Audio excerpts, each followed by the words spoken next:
are live here at Old City Hall where the Moors have returned. Sir, do you have anything to say about this matter? Yeah. Love, truth, peace, freedom, and justice. Yep. Sir, what do you have to say? I just want to put it on the record. I'm not ready. Yeah, what he said. Moor's life matters.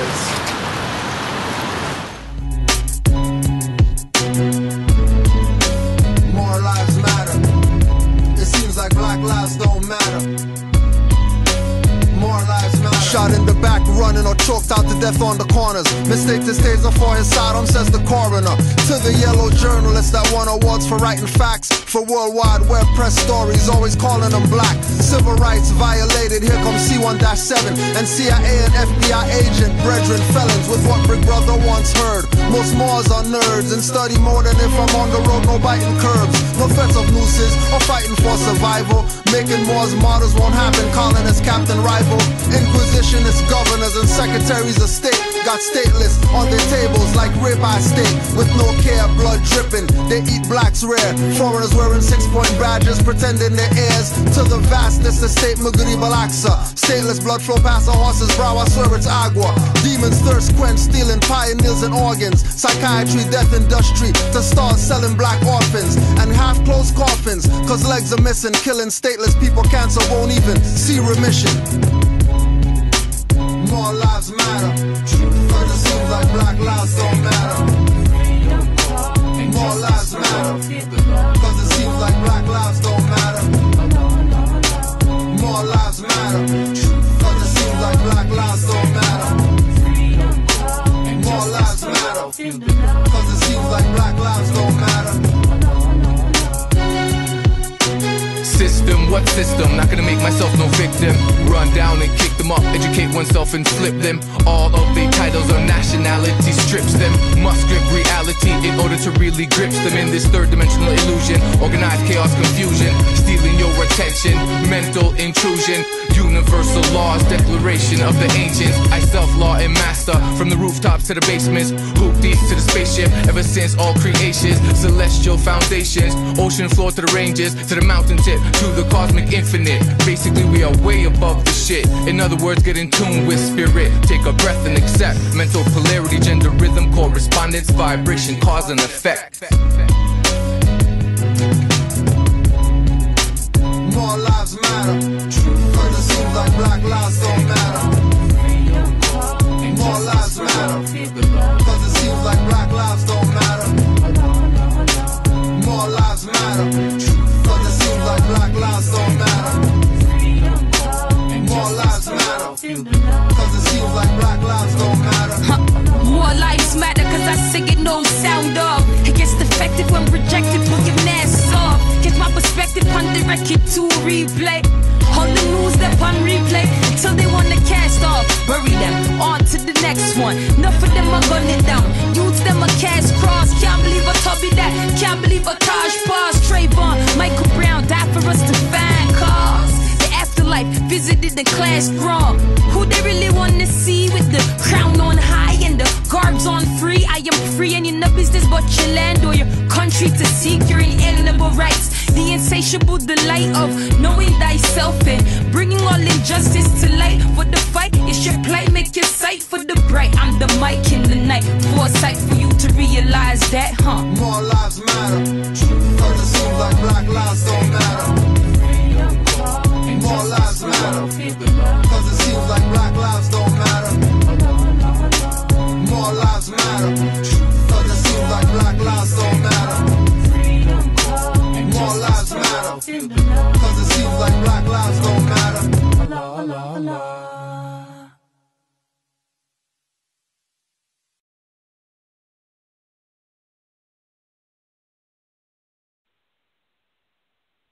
All right. Peace and love, Moors.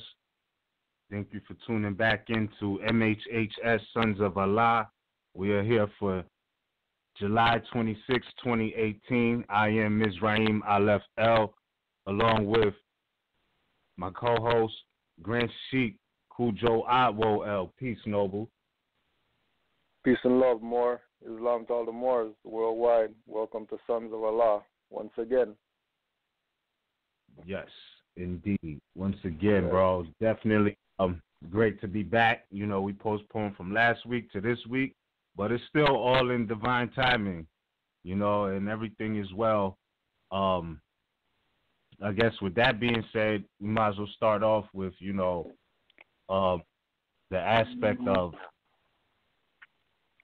just being in tune with the universe and yourself, and the aspect of tomorrow, which is the according to the Gregorian calendar, Friday the July 27th, right? 2018 in celestial time, what's really happening, or, you know, what we call real time, you know, being the clocks of destiny and the planetary bodies. This would be the longest lunar eclipse of the 21st century tomorrow, or probably today when some people hear this, you know. So I just say that to, you know, people should be in line and, you know, eclipse out, you know, your environment, your mentalities that are basically, you know, non-productive, or certain energies you don't want in your life anymore, period. Be in line with the fact that these are the times where you might have to let those things go. Things that really don't serve you a purpose or serve a purpose for you specifically, you might have to, you know, just be in line with letting it go, or whatever else it may be. You know, because according to the Circle 7, we measure time by cycle ages, right? And, like, that's definitely the true way to measure time, is keeping in tune with the planetary bodies and what's going on. So shout out to all the astronomers out there and astrologers, cosmologists, people just in tune. I know there's some great energy coming in, and good energy that will be unfolding for the months to come. And all that negativity will be eclipsed out, whether we like it or not. You know, that's just what time it is. So before we move on into tonight's subject, because I know from the last time we were online, we left off basically on the concept of delegation of authority. I wanted to touch on that. I know you have some information as well that I definitely, you know, I know you could touch on a little bit more, because I just got some of the info, but is it anything you want to say as far as the science of the seven, and, you know, the times of the times that we're in right now, as far as the lunar eclipse, etc.? What's your thoughts on that, Noble? Peace, Moor. I think mainly it's just looking at these celestial events, especially ones that have a track record of, you know, not being witnessed by many in a long time. So with the one that's coming up tomorrow, a lot of the research out there is dealing with using it as an opportunity to pretty much clean house. You know, and when we look at cleaning house, you know, people who are into their feng shui and all that stuff might move stuff around, or, you know, bring out the duster and bring out the bucket and get on your knees and stuff like that, wash floors or whatever. So from the of the self, you know, old childhood stuff that you've been holding on to. You know, somebody did something to you and you've been having a hard time dealing with it or whatever. Opportunity to clean house. Relationships that have run their course. Not that you might not deal with individuals anymore or cut them off or whatever like that, but there has to be a time of accepting certain realities, especially with, you know, the celestial powers working in our favor as thinking, competent, higher-minded beings. You know, we we have an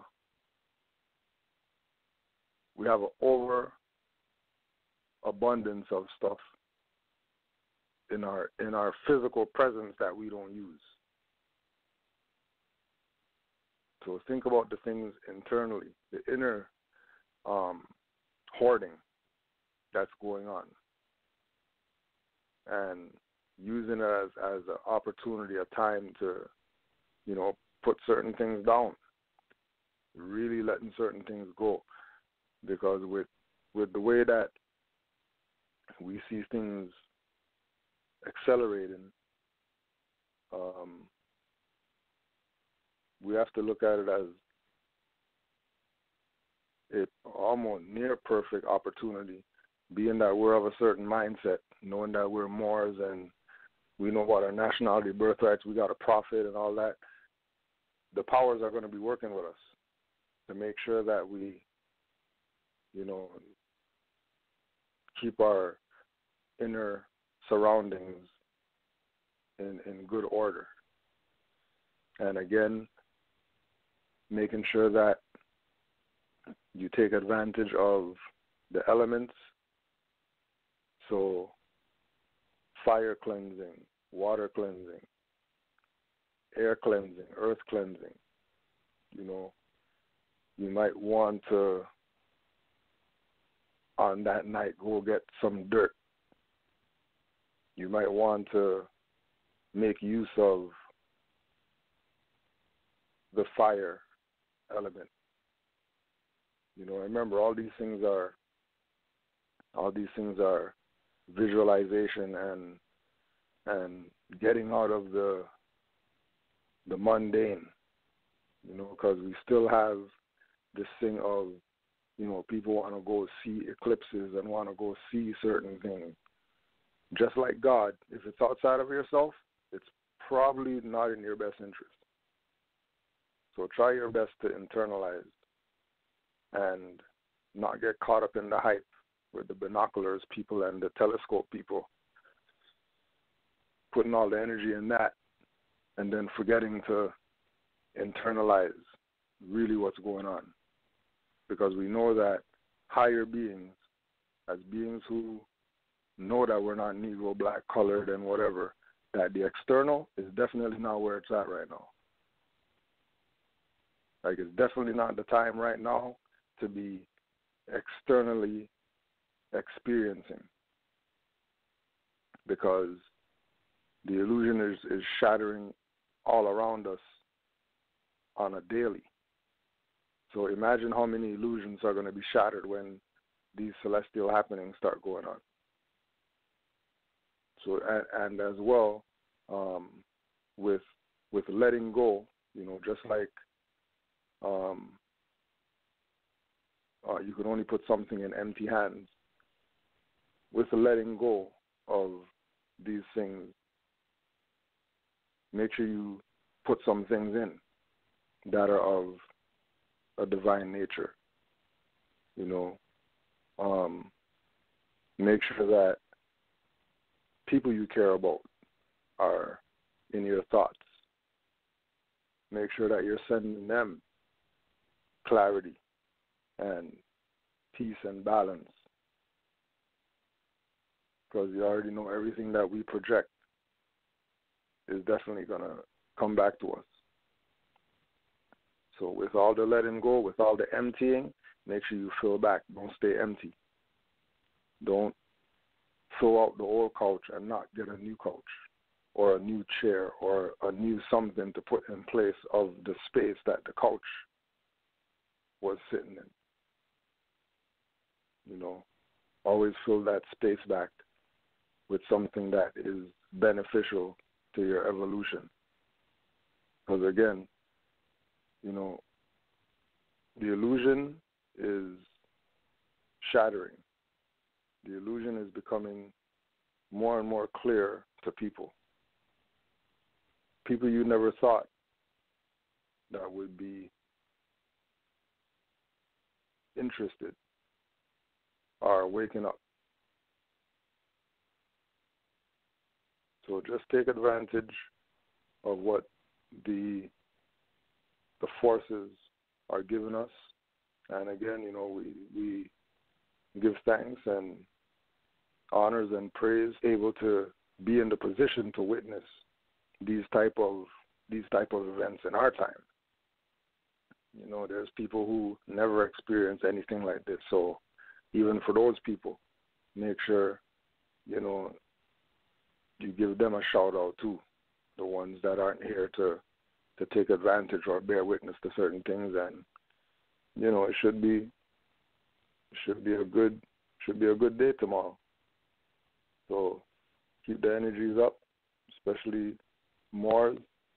Keep your wits about you, and you know, everything will be what it is.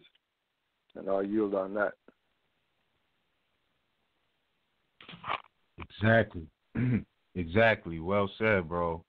That's definitely well said. So, you know, you have to be in line with everything, divine and national. So, in that regard, I know this has been discussed many times before, but, you know, let's just eclipse some of these misconceptions out with this lunar eclipse that's coming up. Because where we left off before, you know, and it's not about always going back. Where I see it as like we're in the times where we have to move forward. Like if not, you'll be on the same side of the past. It's time to move forward. Not because I'm saying so or you're saying so. Like that's what the universe is saying. You know what I mean? The universe is saying it's time. If you haven't been, this is it. Certain things, whether it's just in universal hands right now. You know, the galactic levels are for real, but this is why it's divine and national. So I know that there's been a lot of divisiveness, you know, and for those who may listen that are at the root of it, like as far as playing games and keeping divisiveness going in one form or another, you know what I'm saying? Such through utilizing the excuse that, oh, well, these Moors over here, they're asking for delegation of authority order, and, you know, that's that sovereign Moor stuff. Like, look, in these times you have to give people their just due. We spoke about this very briefly, but real talk, you know, Noble Drew Ali in chapter 29 definitely mentioned the aspect of sovereignty. He mentioned sovereignty in that particular chapter. Now, I'm not here advocating for any type of sovereign citizenship because we know that that is a myth. That's like the modern day, because like you said, there's people in these times who haven't experienced celestial happenings like they are happening right now. Like, and the universe is telling you this with the eclipse, longest eclipse of the 21st century Gregorian calendar, the longest one, right? And there's been people who didn't live through a time where there was sovereign citizenship, but yet they were about their freedom, and they were getting branded with different, let's say nom de guerres, you know, code words and things like that.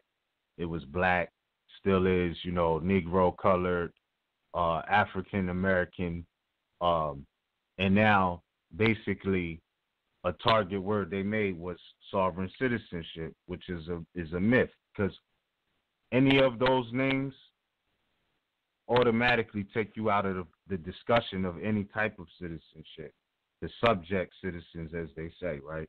Now, I'm not saying anybody can't be violated. I'm just saying that this is what's been going on. And then you have those who are saying, well, no, those who are about freedom, you know, they're not dealing with the teachings of Noble Drew Ali.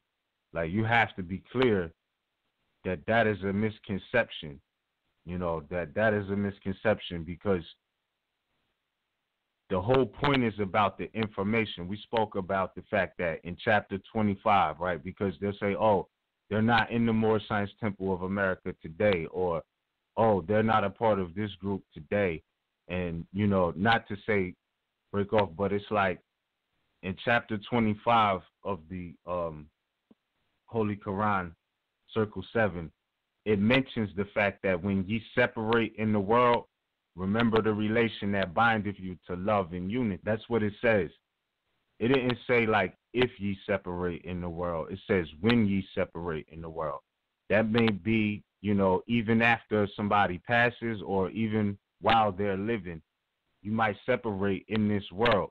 So that being an aspect from the covenant of the Asiatic nation, right? Meaning that it's a covenant between people, not between the Moor Science Temple of America itself. It is not. So Noble Drew Ali was wise enough to know that, you know, everybody isn't going to remain in the temple, but when you go out, just like when you go to elementary school, you learn that 1 + 1 is 2. You can use that science your whole life, whether you stay in first grade forever and never graduate, or if you know, are competent to move on, you know what I mean? You can use that science your whole life, and you don't have to remain in the first grade to do it. I'm not comparing MST of A to first grade. There were 101s, basic lessons, all of these things we were supposed to remember, even if we separate in the world, right? This is real talk because, you know, the eclipse is here. So through that separation, you have to remember the lessons that was given, not necessarily, you know, where you attend, you know, any of these things. And I'm not saying all places are good or bad. I'm just saying that the lessons is what's important through life. So if we learn that 1 + 1 is 2 in the MST of A, and then we go out on Prophet Noble Drew Ali's words and studying law, constitutional law, things of that nature, we don't limit knowledge or say, oh, I don't need to learn this, I don't need to learn that, I don't need to learn law because, you know, I want to do this. But, you know, at the end of the day, if you get a contract and can't read, then you may be in trouble. And you could prevent this just by taking the time out to do a little bit of study like Noble Drew Ali said. That being said, I'm saying this, that, you know, we don't claim to be sovereign citizens at all, that sovereignty is not a foreign concept to American law, and it's not something we didn't learn from Noble Drew Ali, or it's not something that Noble Drew Ali did not teach. It's just been painted. Like the legacy is trying to be tarnished. Like people are trying to tarnish the legacy and take things out of context. So, you know, that being said, when Moors asks for things like delegation of authority order, you have to understand that all of that is really a part of American law. Like it really is. Because if you look at the Institutes of American Law, enumeration 182 is in there, and it mentions about any form of government. I mean, any of the so-called governments have to be delegated, specifically political corporations. It's been said time and time again that, you know, all of these union states are corporations. Like that is a fact. It's documented in American law. You know, it is what it is. But when Moors ask for delegation of authority order, like I said, that is American law, because when you look at what an inferior court is, like we left off page 918, Henry Campbell Black's Law Dictionary, and this is also posted on RVBeypublications.com. I know it's on there. Inferior court, it says, this term may denote any court subordinate to the chief appellate tribunal in a particular judicial system, but it is commonly used as the designation of a court of special, limited, or statutory jurisdiction, right, whose record must show the existence and attaching of jurisdiction in any given case, Like in any case, any given case, the attaching of jurisdiction must show. Why? Because it has to, in order to give presumptive validity to its judgment. In Heard's guardianship, 174. And then there's a reference there because I hear, these people always like to say, well, yeah, in the Heard's revised statutes, like it's a case law there, and it's talking about in Heard's revised guardianship, etc. So what I'm saying is that, don't let anybody discourage you from standing on American law in your American land. I'm speaking, or Al Moroccan, a Mexim, I'm speaking to Moors, like real talk, because this is a part of the law of the land, due process of law. So as it's defined, as it says, this is not us making this up. This is qualified research. Like it is. That's what an inferior court is. So they have to be able to show for the record jurisdiction, and that's not only somebody who doesn't know law would downplay that concept because, there's different levels to different cases. I know it's a part of the world, it's not the best, funnest thing to deal with, but it still is remedies, extrajudicial remedies count too. And I know you're going to open up about that case with the sister who put some liens on them that made the news or whatnot, right? And the reality of it just being like, look, even with these people who may act funny in these positions, so-called positions of power, is remedies to protect yourself through that. And it's just by knowing the law. And anybody discouraging you from knowing law, and nobody's saying you have to be a lawyer, but even when you start dealing with basic necessities in life, it's still all law. Whether you say, hey, look, I'm going to buy a house or whatever it is, you still should know about law so you can see the language that is in these contracts and the documents, etc., and not be sleep without having to have a third party, utilize intellect and intuition for you. You need to be able to do it in these times as well. And that's not knocking anybody. It's just fundamental principles of being competent, sui juris, and it's necessary. So with that being the case, I just say that to say that relative to where it was left off at on Tuesday is that, there's people who know law and then there's people who don't know law, and you can tell by what they say that they don't, and they'll discourage the knowledge of it. But remember, seek as much knowledge as you can get, because you might have to learn through experience the hard way, what the law is, what, equity is, things like that. But what I'm saying is that don't let anybody discourage you from being ignorant. These types of people should, to discourage you from coming out of ignorance and being aware of multiple things. I can't say everybody knows it all. It's so much information, but the principles stay basic. Like they stay basic. And, like I said, anybody discouraging is not for your highest good, which is why you have to rely on your inner compass for the most part, because the savior and the failure of you is within you, and I don't want to say failure, but, the opposite side of that.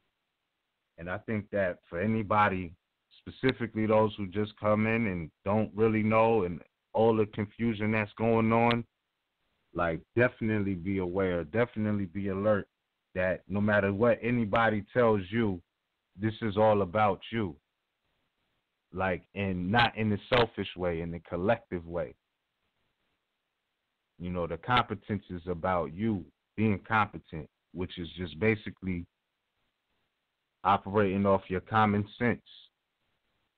Common sense. So, again, we know that there's been multiple tag names, but none of them really stand as valid.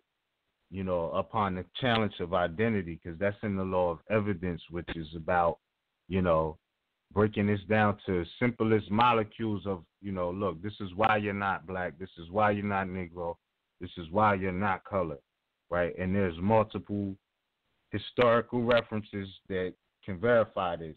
Whether you accept that or not, that's on you. Doesn't mean, your people don't love you the same, but it's just like, it's on you. This is about you.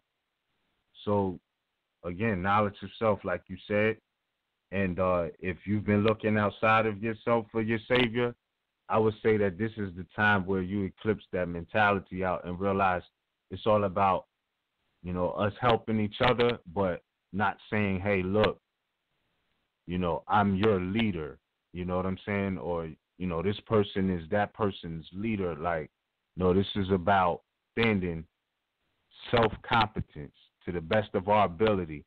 I'm not saying that's going to make anybody holier than thou or more perfect or, anything, but it will help you out in real time, in real life. So that was my thoughts on that. I know there's divinity to speak of, but I know we have to touch on that article that you was speaking of or sent me earlier. So if you would, take lead on that, I'll yield the floor so we can get into some of that as well, because there's some concepts there that have been misrepresented on many levels, and they utilize these tactics to discourage Moors from exercising their rights. Oh, well, this person was a squatter and, all of this. Like, look, they're dealing with civics, civil, natural law. You can't discourage people from that either. And anytime somebody downplays that, they're also discouraging you from exercising rights. Oh, these people exercise their rights. They're radical. You know what I'm saying? They're radicals. That's the new brand painting. So with that, I'm gonna yield the floor to you, bro. And if you have any thing else to say besides the reference to the article, the floor is on you, bro. Peace, Moor. Peace. Just with regard to the delegation of authority, as well, remember that request or that demand is not something that you would put when you're dealing with people one-on-one.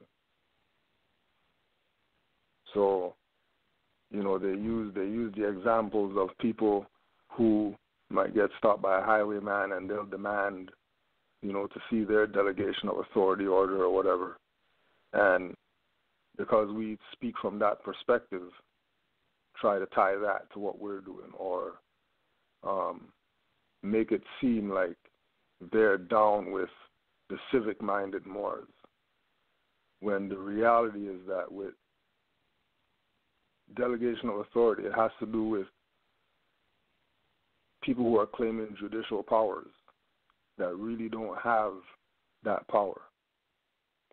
And the purpose of getting the delegation of authority is to have them prove that they have the authority to either be in the building that they're in, be in the seat that they're in, wear the sash that they wear, make claims that they have some type of authority to convict you of something. Once delegation of authority is not proved, then there's no jurisdiction on the ones making claims, especially if you have a situation where you might challenge them and they'll come out and tell you, well, no, this is a quasi court, or this is a inferior jurisdiction, or you're making certain demands of them and they really can't show anything, so they go off into some other subject matter to try to get jurisdiction, because they know that the first issue is status. And if your status is the supreme status, because like we were saying in chapter 29, the Moors are the sovereigns. They're not the sovereign citizens. But being that this is our land and there's European colonial powers here taking the position of assuming that they have jurisdiction to do what it is that they're doing, the only way they get away with that is because of individuals who don't have a status. Because if all these individuals who had a status realize that they have a status, then they would start taking the necessary steps, just like Brother Miz was saying, to make sure that they make themselves competent so they can deal with these individuals when they get approached by them in whatever the arena is. Which leads to this article that Brother Yusuf sent me about the sister that, because of her getting railroaded, she said she's going to lean everybody. And, you know, the thing that stood out to me with this was, you know, this is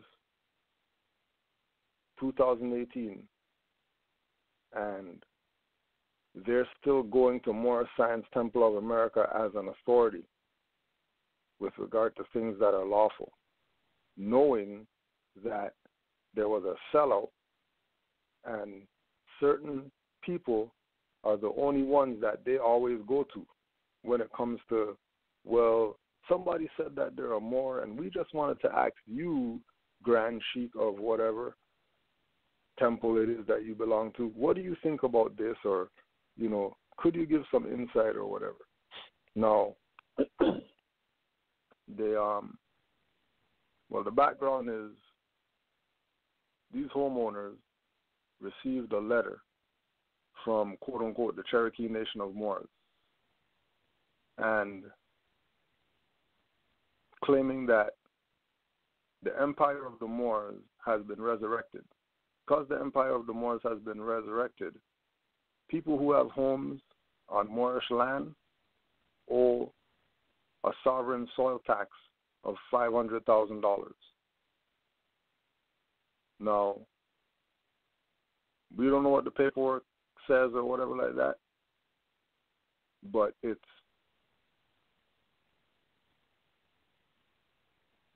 something that's stuck because these people are mad that this is going down. They're upset. They want to know how come the so-called city is allowing people to file stuff, and how come the county is allowing people to file these papers. You know, isn't the city checking to see that this stuff is legit or whatever? It goes back again to that same thing of authority, that these cities know that they're corporations. These counties know that they're corporations. They know that they have no jurisdiction, and whatever the Moors say, they better do. When we go again back to that divine perspective, they don't want to be held responsible when they leave here because of them violating people. Which is, again, right, why they keep our people Negro, Black, Colored, African, or whatever, so that the judgment falls on those people for being incompetent, not on the individual who's performing the violation. And then they have their little minions that they go to. For example, they have in the article Sheikh Ras Sadiel, who, as Moorish Science Temple of America, we know Moors who went to his temple, and in the meeting, after the temple meeting, you know, the Moors just building with Ras Sadiel or whatever, you know, he's going in his drawer and he's pulling out his pistol and stuff like that to try to make his point as to what is expected from Moors if they're part of his whatever. So they go to him and they're asking him about, well, what do you think about these Moors who are putting liens on people's homes or whatever? The Moorish Science Temple of America sheikh is telling the news people that they seek to prey upon the people who are paying taxes, who are trying to be law-abiding citizens. None of it has anything to do with the Moorish Science Temple, but they use the key term Moorish to justify what they are trying to steal. Now, this is supposedly the head of a temple. Yeah. And if the head of the temple is not standing up for the fact that, well, these Europeans should be paying taxes to the Aboriginal and Indigenous people. Obviously, they're not part of the body of Aboriginal and Indigenous people. They're part of the corporate people. If they're taking the position of not recognizing that since 1700s, George Washington wrote a letter talking about, yeah, he needs to pay taxes, sorry for not paying the taxes and all that stuff to you, Sultan, because we're in your dominions. And then the Moors are the custodians of these dominions, and these people stop paying taxes. Every single Moorish Science Temple of America should be doing whatever it is that they can to bring the people up to speed as to how to either get taxes from these European colonists or to not pay taxes to these European colonists. But you can't be a Moor, especially a head, and you're talking about they don't have to pay taxes, but as Moors we should pay taxes. And then the taxes that you're paying are to a foreign corporation when the only tax that you should be paying is your per capita tax as issued by Noble Drew Ali, which is the tax that the Moors should be paying to their own nation so that their stuff could function. Just like anywhere, just like corporations say taxes and it's to fix the roads and fix the whatever else that they say that taxes go to, pay police or whatever, it's the same thing that should be going on with Moors, but with their own jurisdiction. Not under some foreign European policy.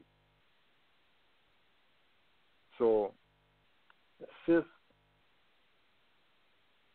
got quote unquote convicted of trespassing and breaking and entering.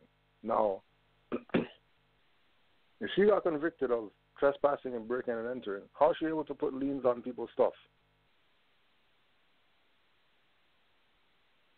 How is it that the Register of Deeds is saying that anybody can file a lien on a home as long as they pay the fee and fill out the paperwork properly? And then the people who are going and hiring attorneys or whatever, they're going to go hire an attorney by the name of Moretz, M-O-R-E-T-Z, to go fight the Moors who got liens. Wow. Wow. Right? And then Moritz is coming out and talking about claims are bogus and these people don't really have a claim, there's no validity to this or whatever. But if there's no validity to it, how come these people hired you? Right. And how come these liens have stuck? Right? Like, what is it that is going on? And then when we step back and we look at the landscape, we look at, oh yeah, eclipse and, all these celestial things happening, even just in your everyday life, you have to see that something's going on from the divine. Mm-hmm. Like, if you say that you have some type of consciousness right now, there's no way that, quote unquote, 24 hours is going to pass and you're not telling me you had some divine stuff go on that made you stop and say, shit, like,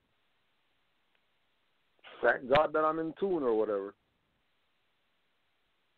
Right. Has to be. So imagine the things that you actually put focus on. What's going to manifest, whether positive or negative, just because of the time that we're in, just because of, realizing what's going on. And again, this is not a thing everybody go out there and go start filing liens on whatever. That's not what the point is, right? This is to be used as an example for people who claim that they're competent to see that there is remedy, no matter what it is that you're dealing with. There's a lane that you can go on with the mindset that you have that's going to get you remedy, hands down. It's just, are we going to be able to,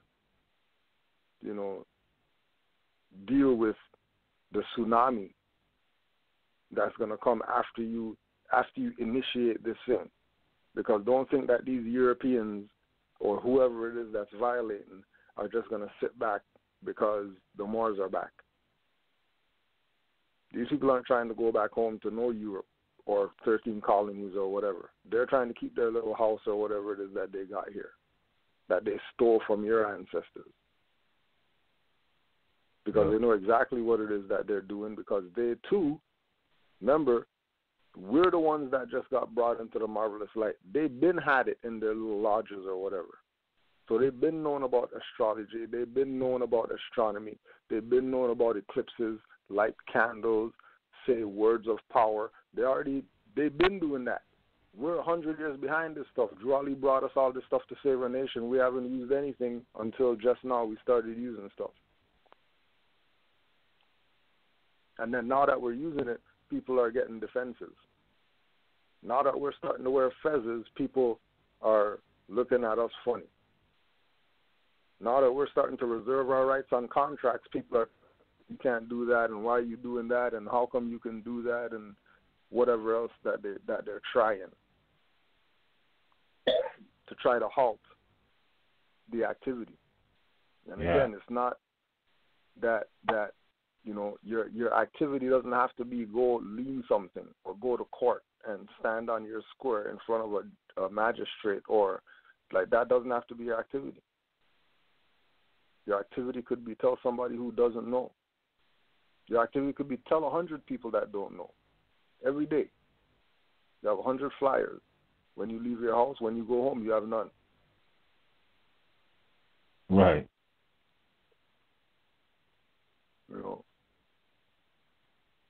But it was just interesting, and just wanted to put it out there, because the Moor sent it, and it was something that we had followed from before. What is it? Maybe about 2 years ago, when Sis initially had these issues with these people, and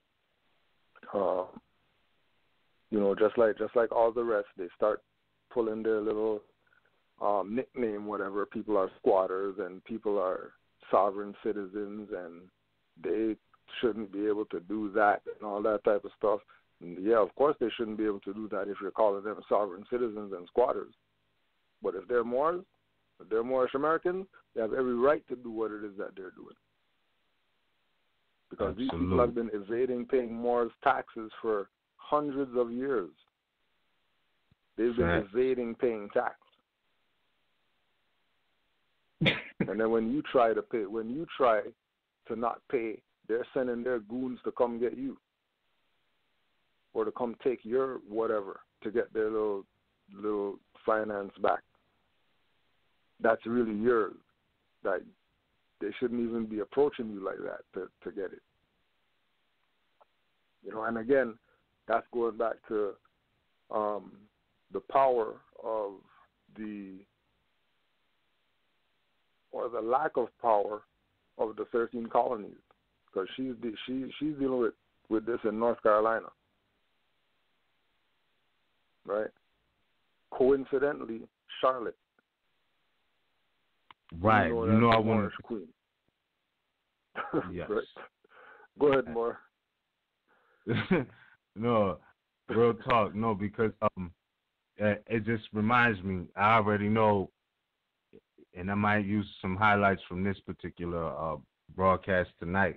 But you know, I did a short video on being on the Charlotte Liberty Walk, quote unquote, which has supreme historic value, and I get it now because it's a lot of information, bro. It's so much information. These people know they're not home. And speaking of delegation of authority, as we did earlier, being in so-called Charlotte, you know, it was a particular point where we were reading some historical information that's public record out there, and they already know they have to have delegated authority. And I definitely, it's just reminding me, I definitely have to release that footage for the public record because it's public record.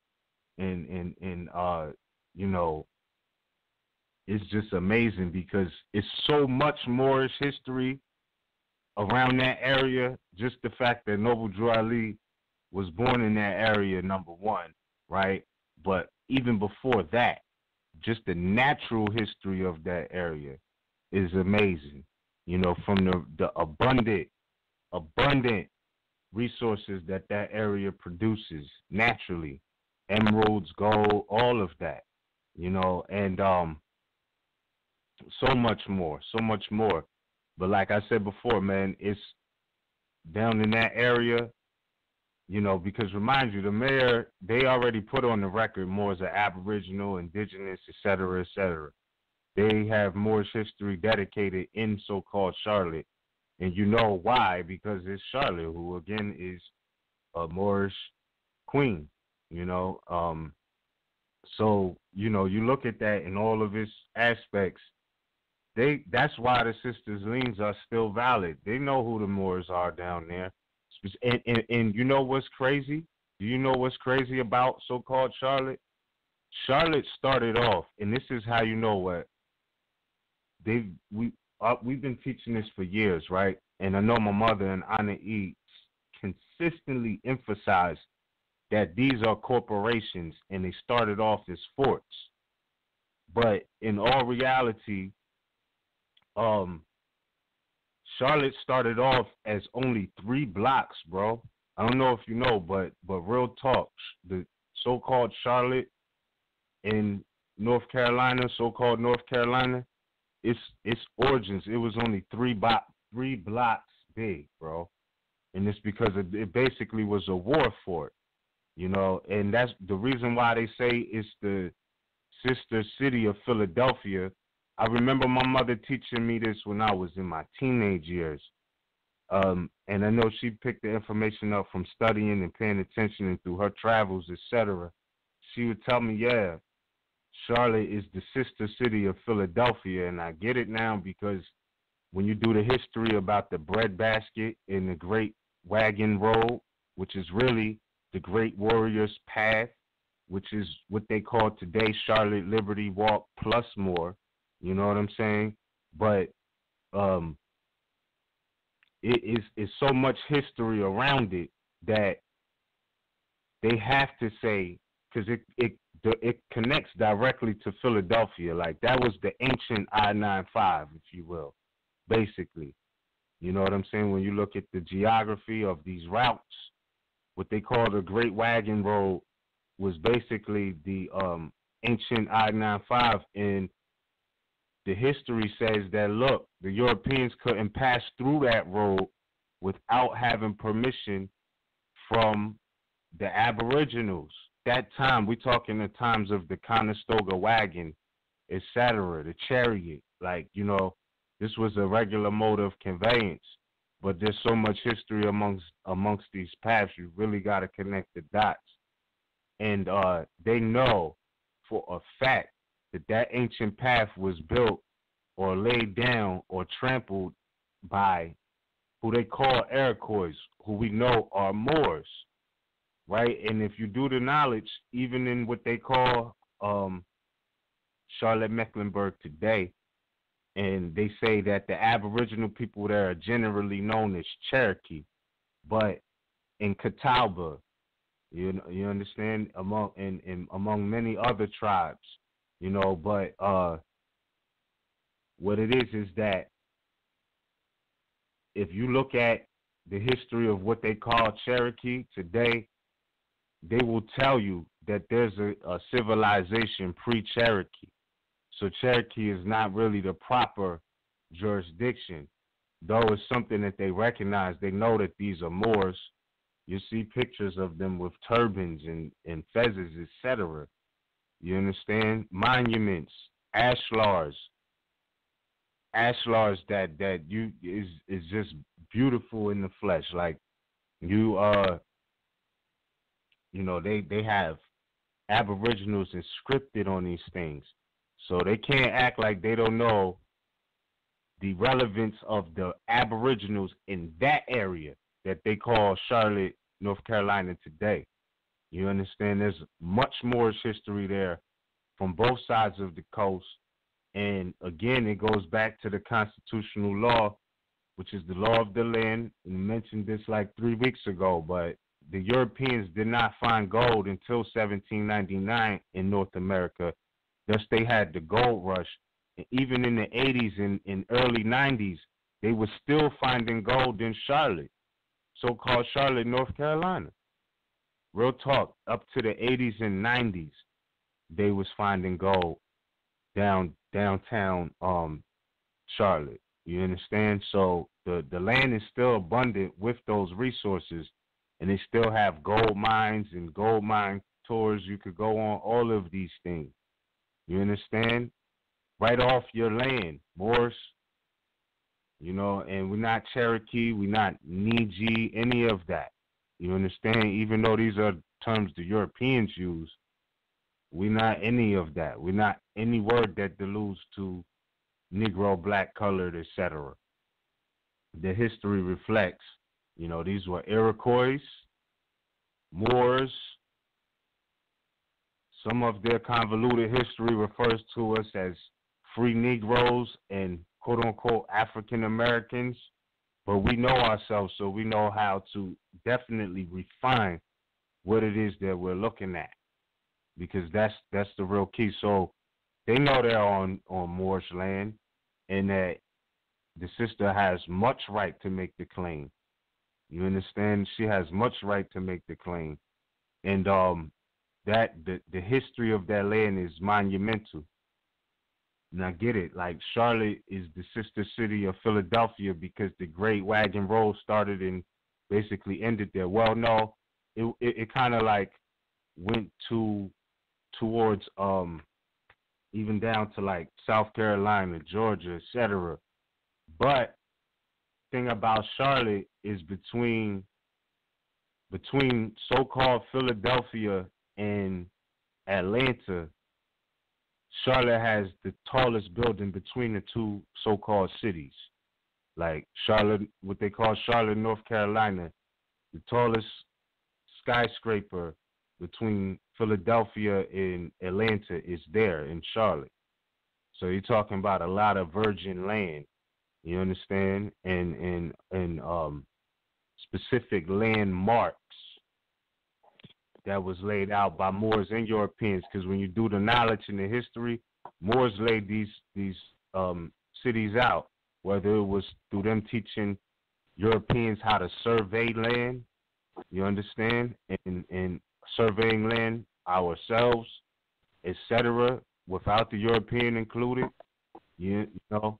So there's a reason for that. There's definitely a reason for that when we talk about geography, etc., and what's on the Earth's surface today and why. Why is it laid out like that? What would be the trifecta between Atlanta, right, so-called Charlotte, and so-called Philadelphia, with a great wagon road in, quote-unquote. But if you look at it, it would basically turn into what they call the Atlantic City Expressway today if it was to cross over the so-called bridge between Philly and Jersey. It basically would just continue as the Atlantic City Expressway. So you have to know the history of these and Moors was taking considerable contributions from these Europeans if they was traveling the path. I'm talking about like in the 1740s. You know what I'm saying? Like really, but even before the treaty, even before we made the Treaty of Peace and Friendship with the Europeans, like in the 1740s, Moors was taking contributions from the Europeans, passing up and down what they called the Great what they called the Great Wagon Road, which was also called the Great Warriors Path, which today, you know, they call parts of it Charlotte Liberty Walk and other things. So the history definitely goes deep. Charlotte started off as 3 blocks, bro. 3 blocks. It was basically a war fort.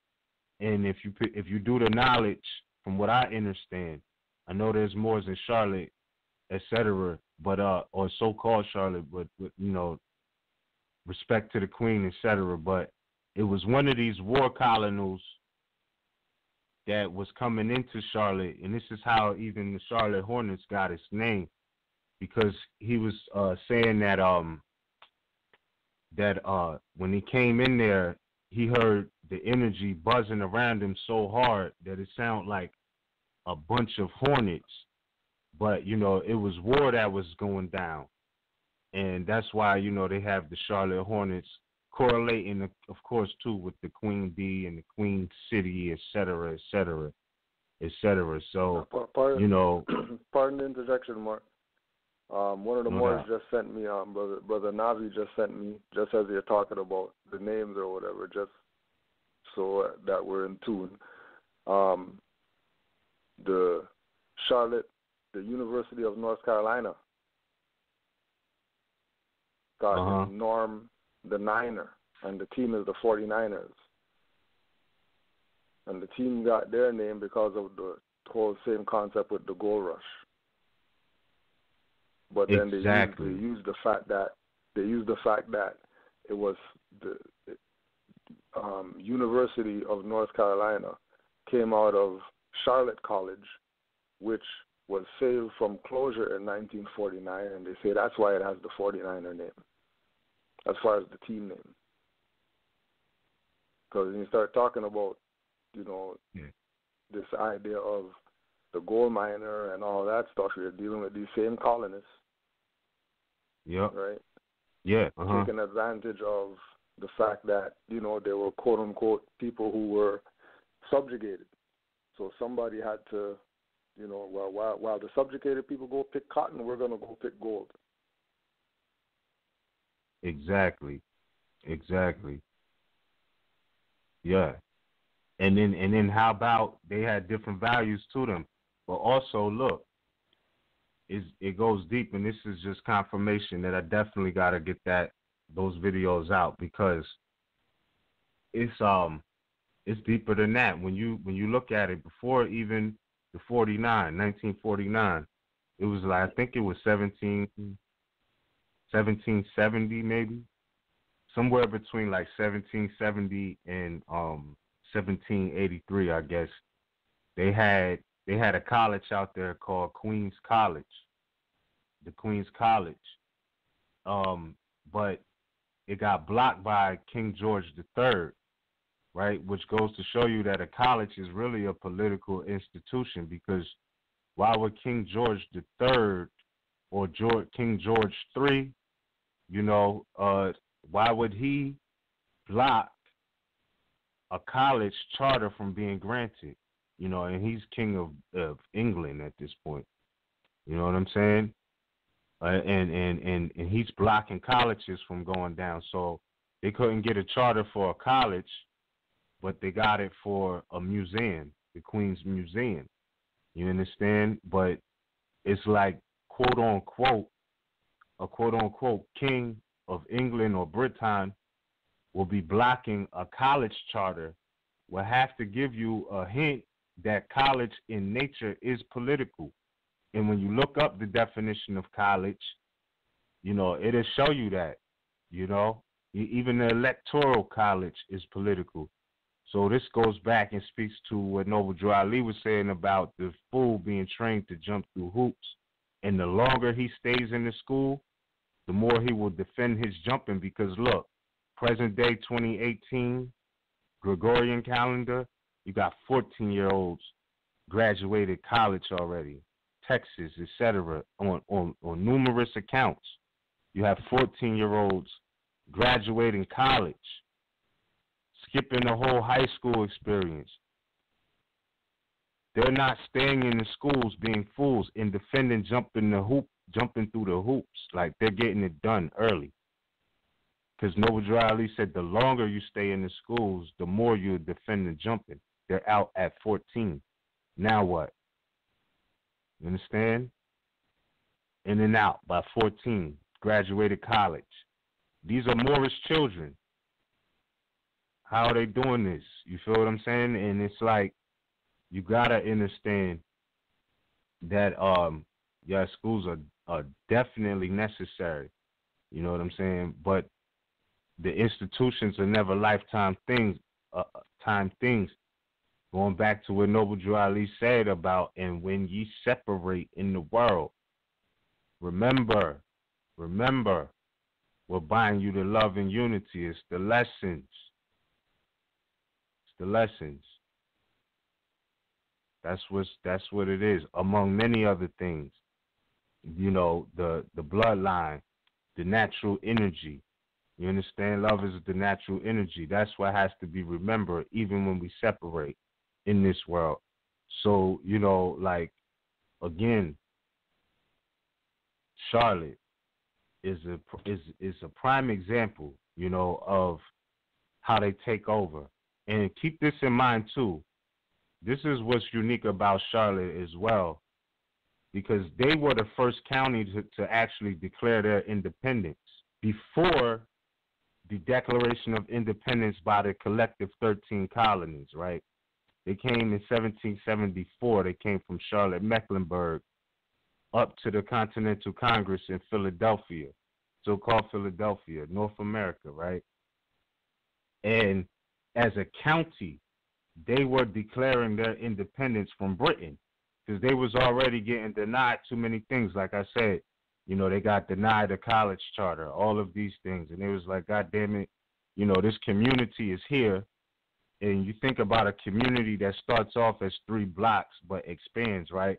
But nonetheless, at that particular time, the community wasn't that expanded. So they started off small on a small block and was like, look, we want our independence, because at that particular time, you know, they was Mecklenburg County. I'm sure there was other areas a part of the quote-unquote county, but that particular community and county sent the representative up to the Continental Congress. And through this, you know, they declared as a county their independence from Britain at the Continental Congress. So they were really the first ones to declare independence from Britain amongst the European society, among, you know, because remind you, there were free Moors amongst them as well, right? And that's documented if you look at on Mantis Views 29, Charlotte Liberty Walk, you know, chapter 1, the plaque with Ishmael Titus. It lets you know right in there, even though they utilize African American and free Negro, we understand that we are Moors, right? But this is just what the public record says. That's all we were showing, was what the public record says. And they were referring to Moors as African Americans and free Negroes. So don't believe that everybody was enslaved pre-Declaration of Independence. You understand? Or post-Declaration of Independence with the Europeans. Not everybody. They were, but not everybody. So again, you know, Charlotte, and then you know what's crazy? I never really sat back and watched the movie National Treasure, but I seen the YouTube channel Moorish America 720 posted a video a couple weeks ago about the movie National Treasure, and in there they was saying that something about the city of Charlotte being the next. Something about Charlotte. And now I get it. I'm like, oh, this is where, you know, the gold and commerce, the main trade route through the East Coast was that route. That'll basically get you anywhere close to where you need to go, north and south. So it's just deep. You know what I'm saying? I won't ramble on. I'm going to put that energy into working on the visuals still. But Charlotte is definitely rich, you know, above the soil and below the soil with information and history and knowledge and natural manifestations all around that area. And I remember, too, going down to North Carolina back in 2000, my first time. I was about like 13 years old, and I went down. My mother took me down there. We went to visit some family, bro. And coming from the north, word is bond. When we got out, all those natural trees around, I just felt like I took the freshest breath of my life, bro, down there. I remember. I'll never forget that. Like, that was like one of my first times, because we in the car for like an hour. And I'm like, man, you know, we get down there, we get out, and I'm like, wow, the air is different. Everything feels different, you know. But real talk, bro. Yeah, that's what I had to say on that note about Charlotte, man. Islam. I definitely. And just to throw this one out there, too. 2020 census will ask black people about their exact origins. 2020 census will ask black people about their exact origins. For the 2020 census, the U.S. Census Bureau is changing how it will ask black people to designate their race. Under the checkbox for black or African American, the Bureau is adding a new space on the census questionnaire for participants to write in their non-Hispanic origins, according to a recent memo from the head of the 2020 census. African American, Jamaican, and Nigerian are listed as examples of origins on a questionnaire the Bureau is testing for 2020. You go through the article, you know, they talk to all these different individuals about what their position is. So they have one subsection called Black from Everywhere. For Niat Amari,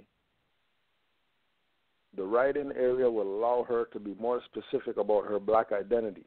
I'm African.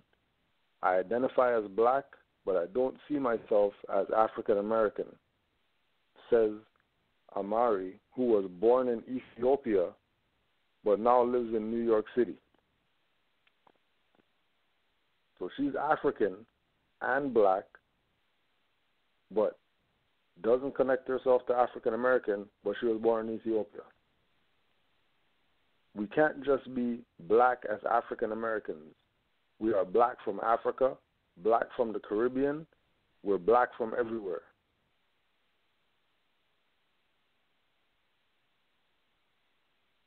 The other subsection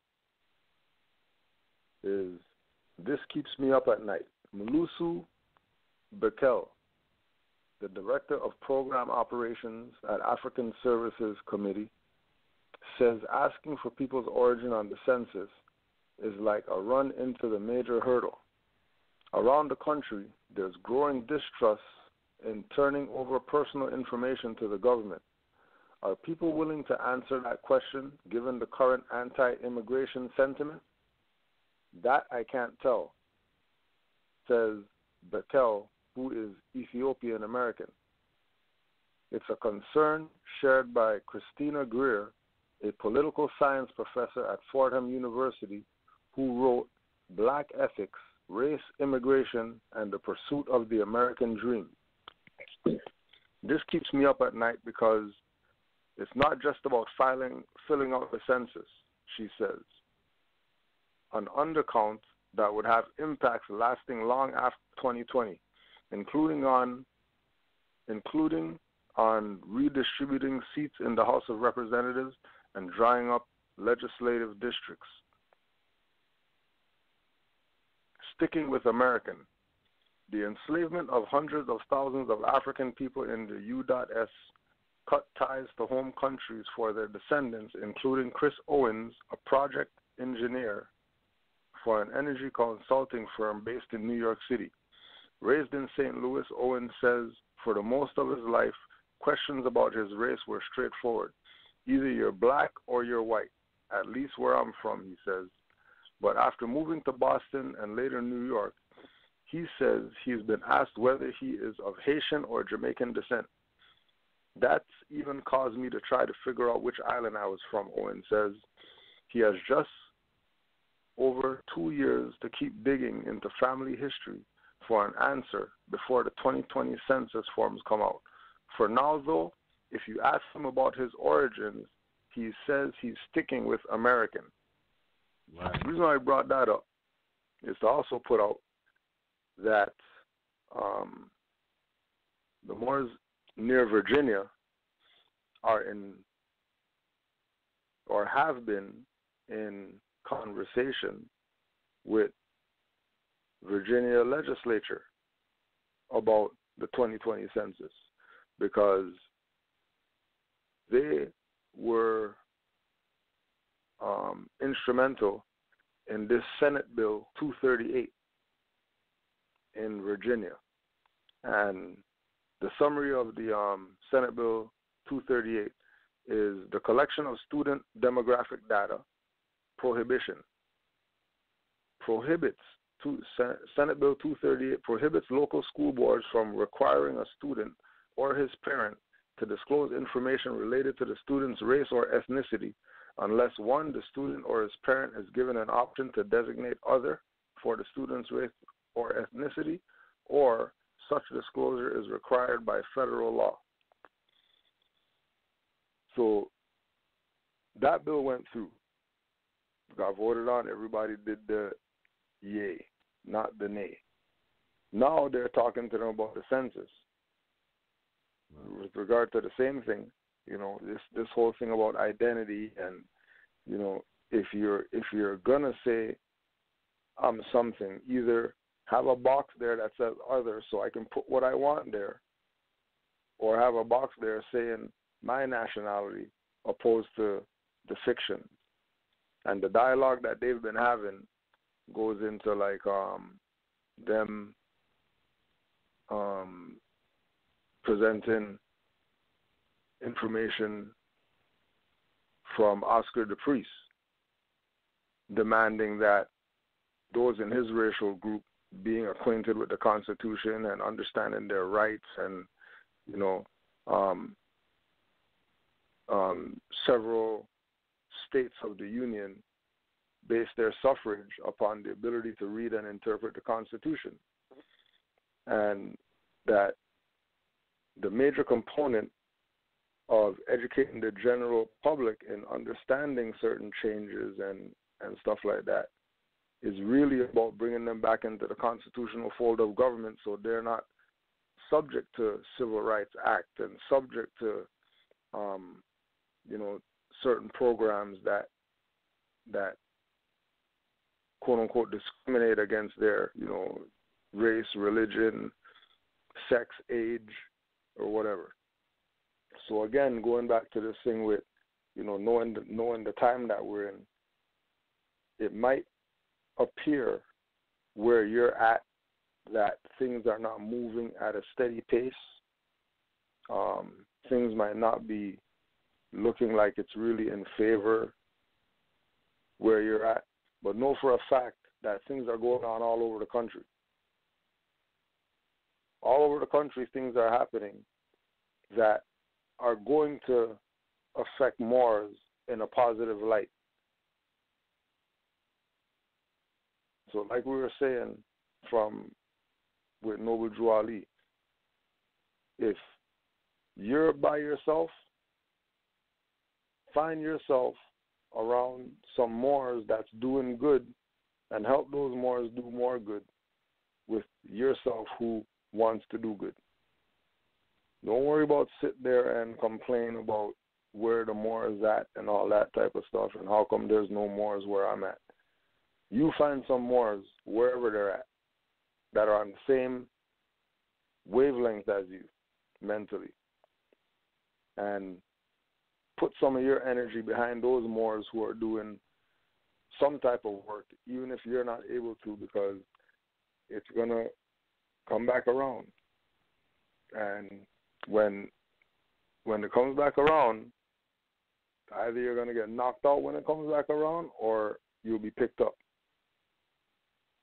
And that is going to be determined on the position that you take with this energy circulating right now. So the article again is 2020 census will ask black people about their exact origins. And if you have any questions with regard to the Moors near Virginia and their interaction with the quote-unquote state about the 2020 census there, you could email them at unitytemple14@gmail.com. unitytemple14@gmail.com. Now I yield the floor more. Islam.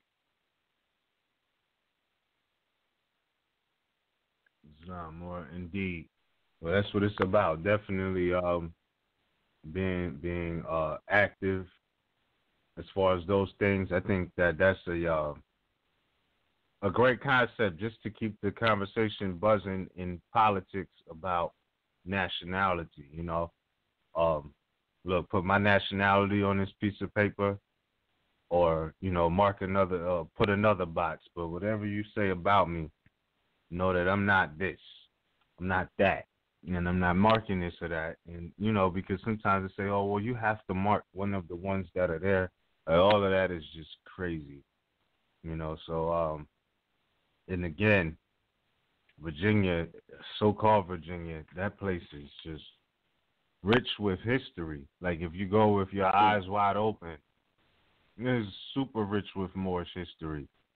Like, to the point they got places listed as national treasures.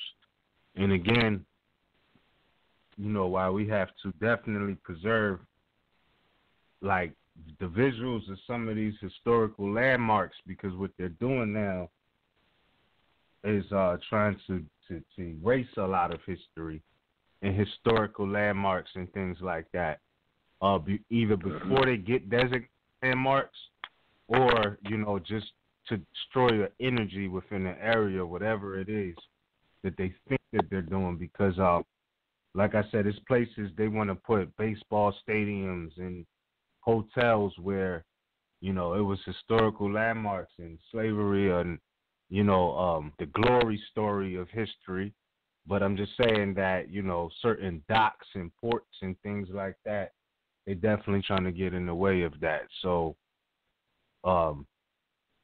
yeah, it's definitely important to look at the history down there. And I'll tell you, like Berkeley Plantation, there's something else going on there. It's definitely something all through there, actually. So, yeah, with that being said, we don't have too many callers yet. I know the live feed is, no. Pardon me, we still have about 35 minutes before the live feed ends. But if anybody does want to just have the number in advance before we move on and before the class closes on the internet at 11, just keep in mind the guest call-in is 319-527-6751. That's 319-527-6751. And we'll announce that again before we move on. Yeah, but yeah, let me pull this reference real quick because I definitely wanted to touch on this again.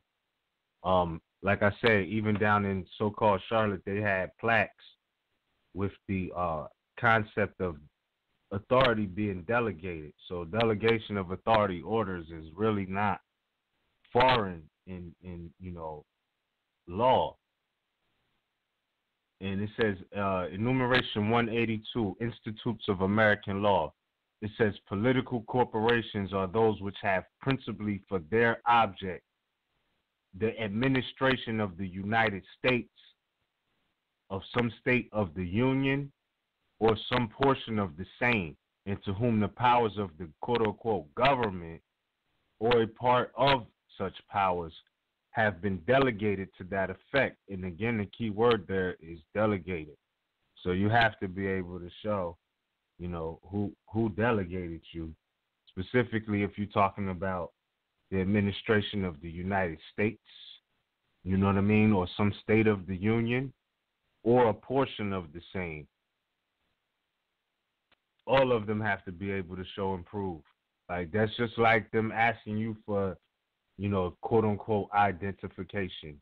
They have, as public servants, they definitely have the obligation to show and prove who they are before, you have to show and prove who you are, without a doubt. So they can't impose a reverse obligation and not be obligated themselves, because they're always at it as far as inquisitioning on people, or making inquiries on people that specifically, sometimes, most times, violate the Fourth Amendment, which is a violation of their oath and obligation, specifically once they raise their hand and say, I swear to uphold this, they have to be obligated to it. Have to be. So, yeah, man. That being the case, we had a caller up with their hand up for a minute. Maybe we could chime in on the call. And we encourage anybody who is listening, if you have a question, definitely feel free to press 1. But let's see what's going on.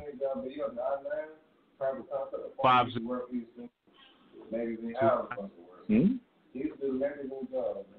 Shit, where you go to the service stations and drop off them free magazines? Okay, yeah, they was into something else.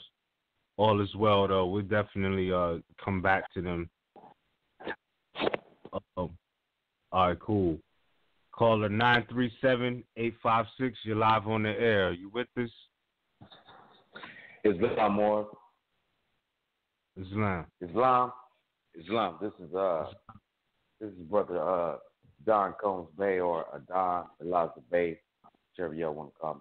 Islam brother Ms. Ramel, and Islam brother Wawo I'm in the Ohio territory. Peace. Peace. Islam.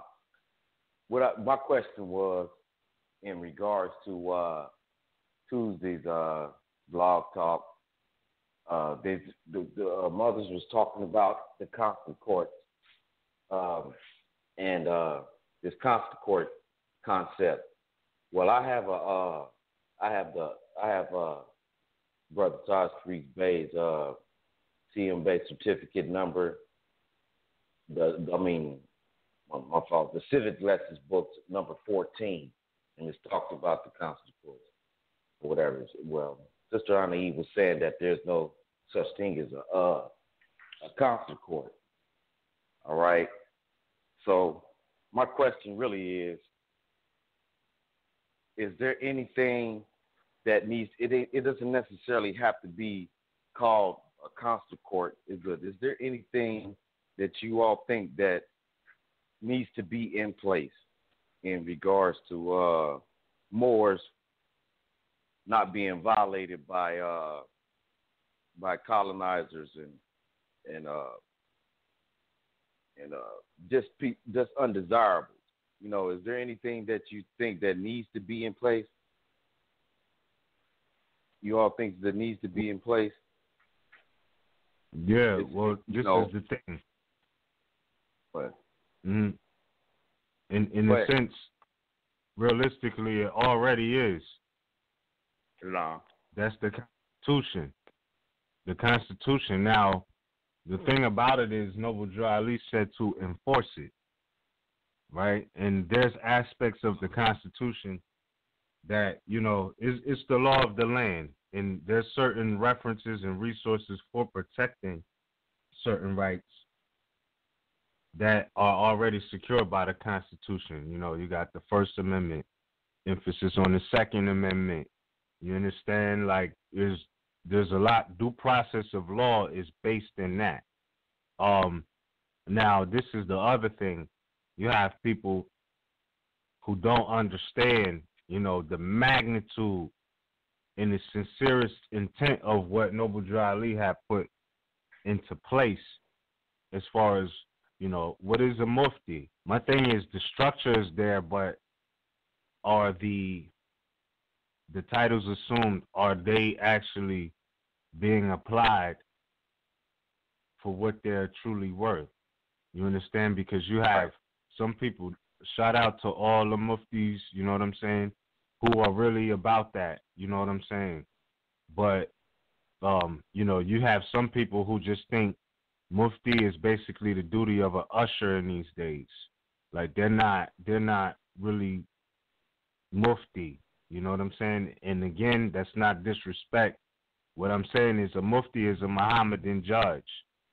It's bigger than showing up to the class and just being, you know, security for that day. It's deeper than that, you know. So that being the case, I think that we need to consider and really examine the titles that we're utilizing, whether that be, you know, mufti, whether that be consular. Because remind you, they say that the consular jurisdiction was abolished in 1956, but that wasn't because Morocco or Moroccans or Moors had a consular jurisdiction. That was the United States relinquishing, because the United States is foreign. It's foreign to Morocco. So that's why, you know, the United States had a consular court in Morocco. All right. Because the United States is foreign to Morocco. You feel what I'm saying? So knowing that this is Northwest Africa, and as we were speaking of Charlotte earlier, the natural history of the planet Earth shows that what you call Morocco today was attached right to North America in the area they call Charlotte, all of this, right? So the thing is, we being aboriginal to this land that we're on, you get me? Right. Like, we don't need that service of a consular jurisdiction in our own land. Like, that's the point. United States did, because the United States is a corporation that will never be in their own land. Like, in fact, and in American law, like, it is a corporation. So, all right, that's the difference. You get the point? Like, 1956, the states abolished, not Morocco abolished consular courts in Morocco. Like, United States did, they're not home. That's why. It's for foreign. It's for people. Let's say if it was a consular court for Moors or Moorish Americans in Asia, like, because we could even go historically and say, well, we know this is Asia, but like, let's say right now you travel to China today. Like, let's take for example LeVar Ball's son, right? He went to China and he got caught for stealing something with his friends or something like that, right?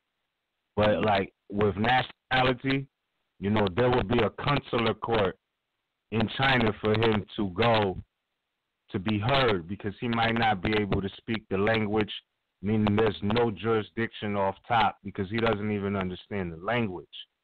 Let's just say, for example. So he would need a consular venue in China because he's abroad from home. Just like the United States is. Like, they're abroad. It's a foreign corporation operating within a land. So, like, they don't have jurisdiction. Like, they needed consular. Like, that's for foreigners, people who are in a land that is not considered their own, basically. Right. So let me ask you, Islam. All right. So it's a second part kind of to this question too. Now on this page 8 of the civics book lesson number 14, I think it's around the second sentence. It says, "Consular courts are held by counselors of one nation/country in the territory or jurisdiction of another nation/country," which you just explained. It says these courts are operated under the authority of treaties which are constitutionally enforced. So now my next question is: do you think part of the abolition was them not wanting to honor the treaties in the Constitution? Maybe not. I can't speak for that altogether.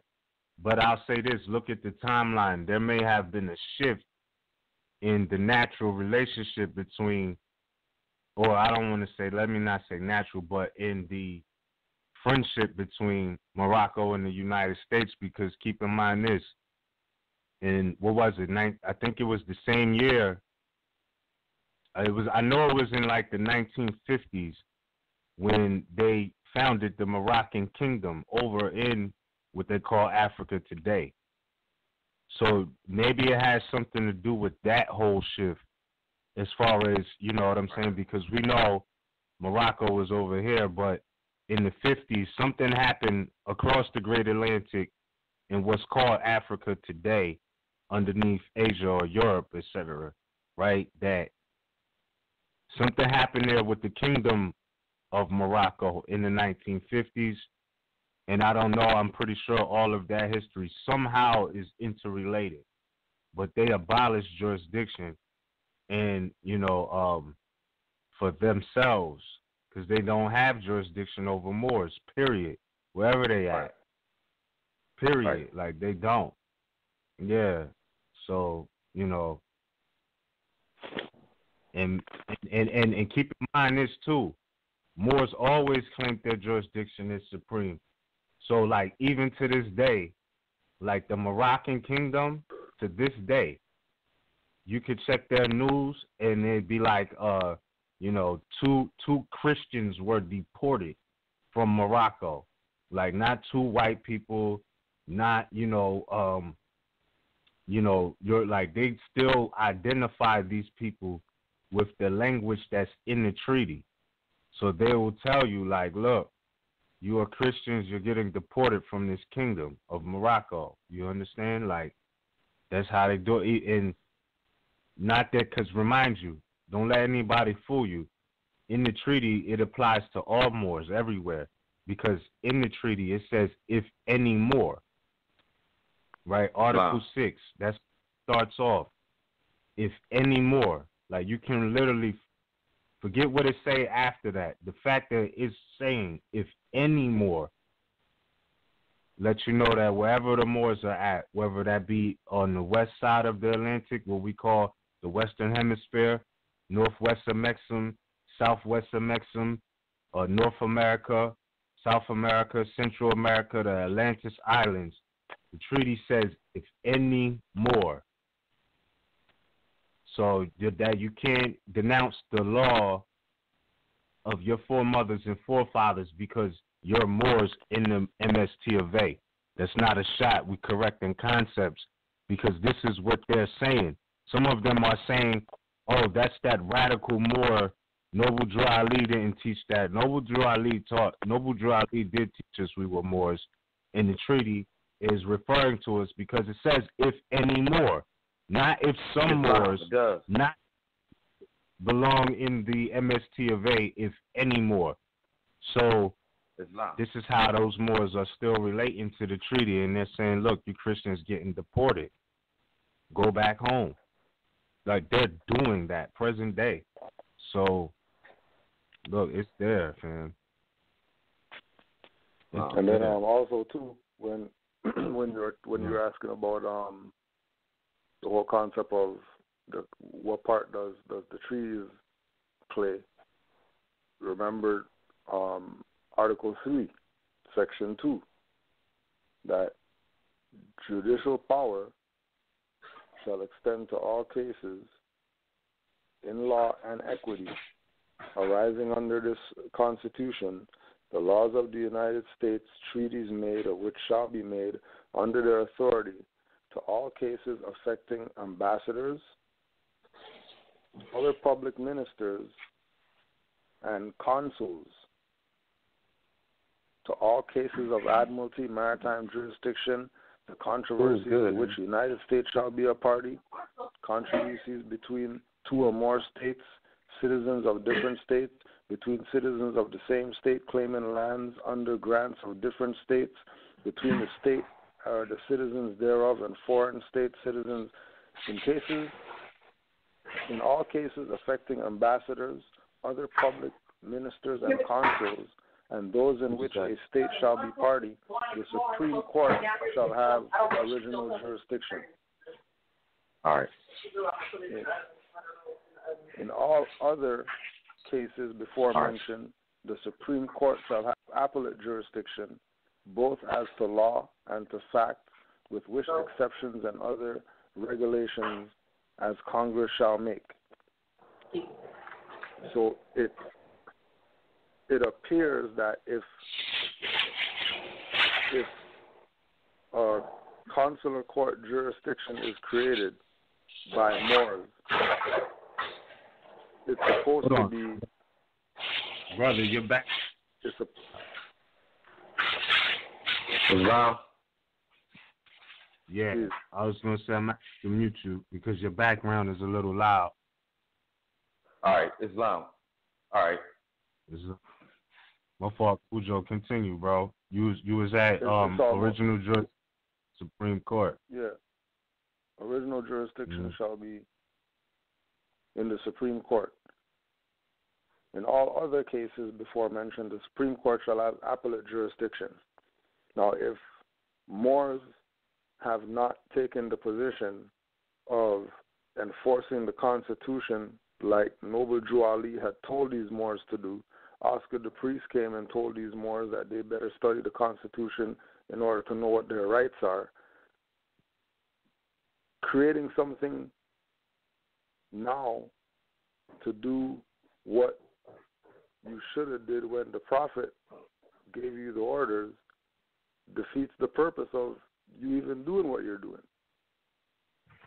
Because if Moors really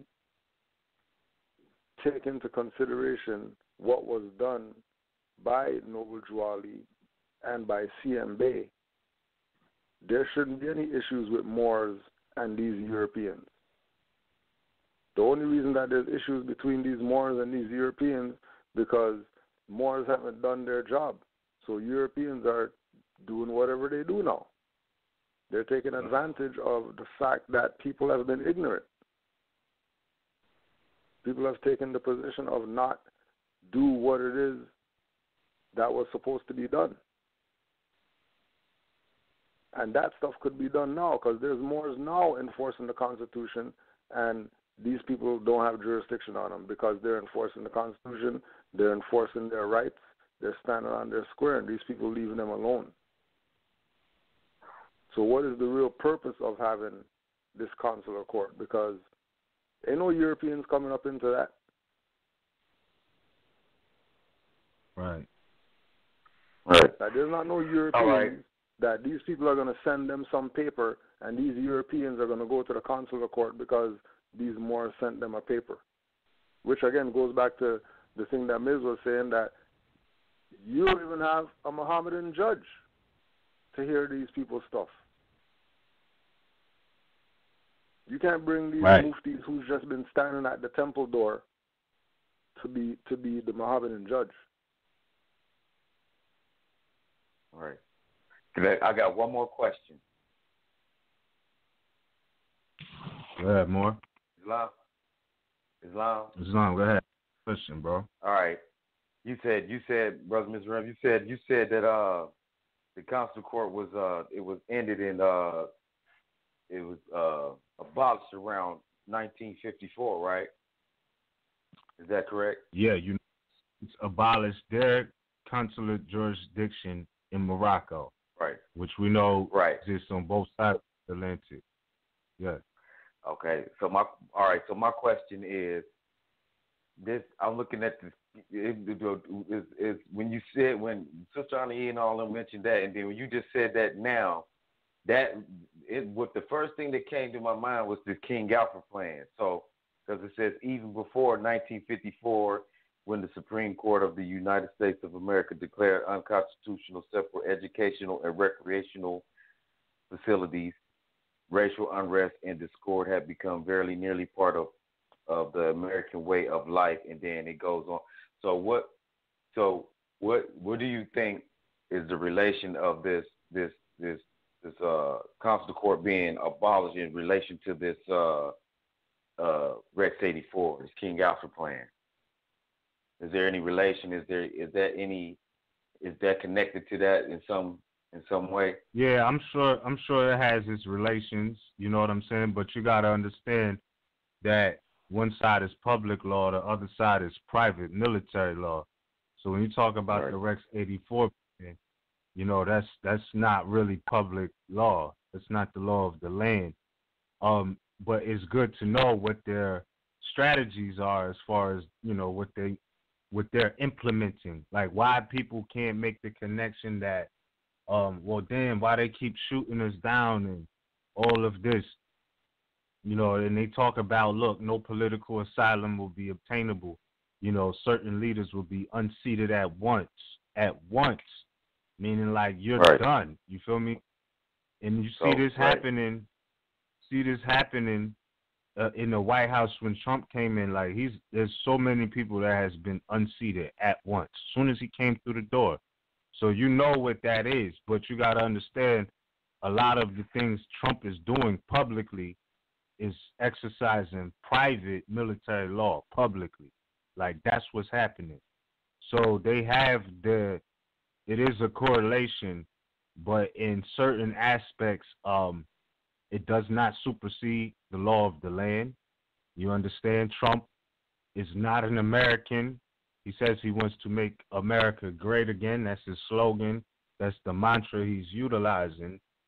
But understand that, you know, we don't necessarily look at that as a, well, Europeans are helping me, why not you situation.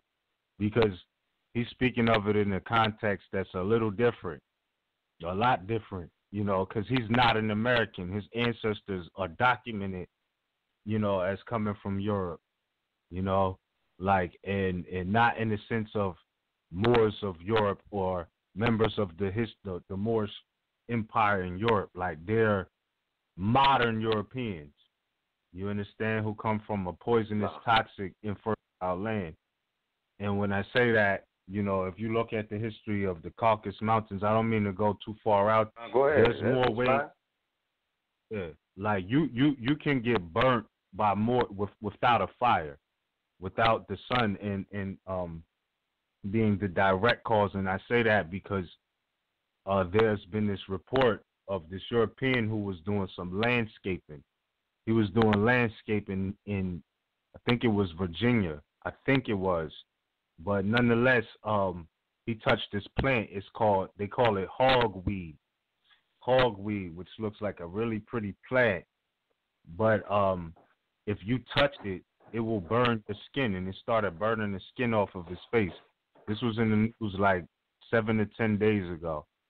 But they did the knowledge on this particular plant, and it comes from the Caucasus Mountains. It's not Aboriginal indigenous to North America, just like bunny rabbits are not. They're foreign species that was released in the population. So when I say they come from a toxic land, you know, I'm not saying we didn't have things like poison ivy, but it wouldn't literally burn your skin off. I'm sure there's other plants that may have supernatural powers and whatnot. You know, that was what was in their environment, what was in our, and what is in our environment. Because we talk about the Rex 84 and being home and, you know, political asylum not being granted and being bound to the continent by heritage. You understand? And then Trump, you know, initiating the whole travel ban of just seven though, but nonetheless 7 Muslim countries across the Great Atlantic and whatnot. So I say that to say that whether they abolished, whether the United States abolished their jurisdiction in Morocco or not, they never had jurisdiction over Moroccans or descendants of Moroccans born in America. They never had jurisdiction over them. The whole point of the consular thing is that it was for their own in other territories. So it still wouldn't have You feel me? Over Moroccans, even though it was in Morocco. It's just that they have friendship.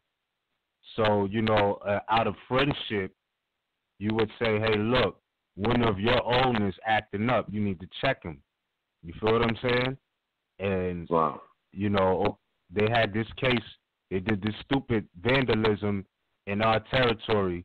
We're going to give you, out of friendship, the courtesy to punish your own and exact a fine that you may see worthy, because according to our customs, we might just take his head and he will never learn the lesson.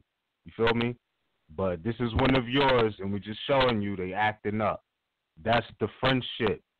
That's why, you know what I'm saying? They were allowed to have their consular courts in the territorial jurisdiction of Morocco, i.e. North America, South America, and even the kingdom. That's all it's for. So, again, you can't emphasize enough that there really is no need for a consular jurisdiction for you in your own land. Like, wow. when you go abroad, you need to know, like, yes, there's some free Moors over here. I can't speak Chinese. I need my case to be heard. You know what I'm saying? Basically, that's the essence of how they function today. In international law, that's just the truth. So, yeah, more. And consider this too, Islam brothers. Consider this as well.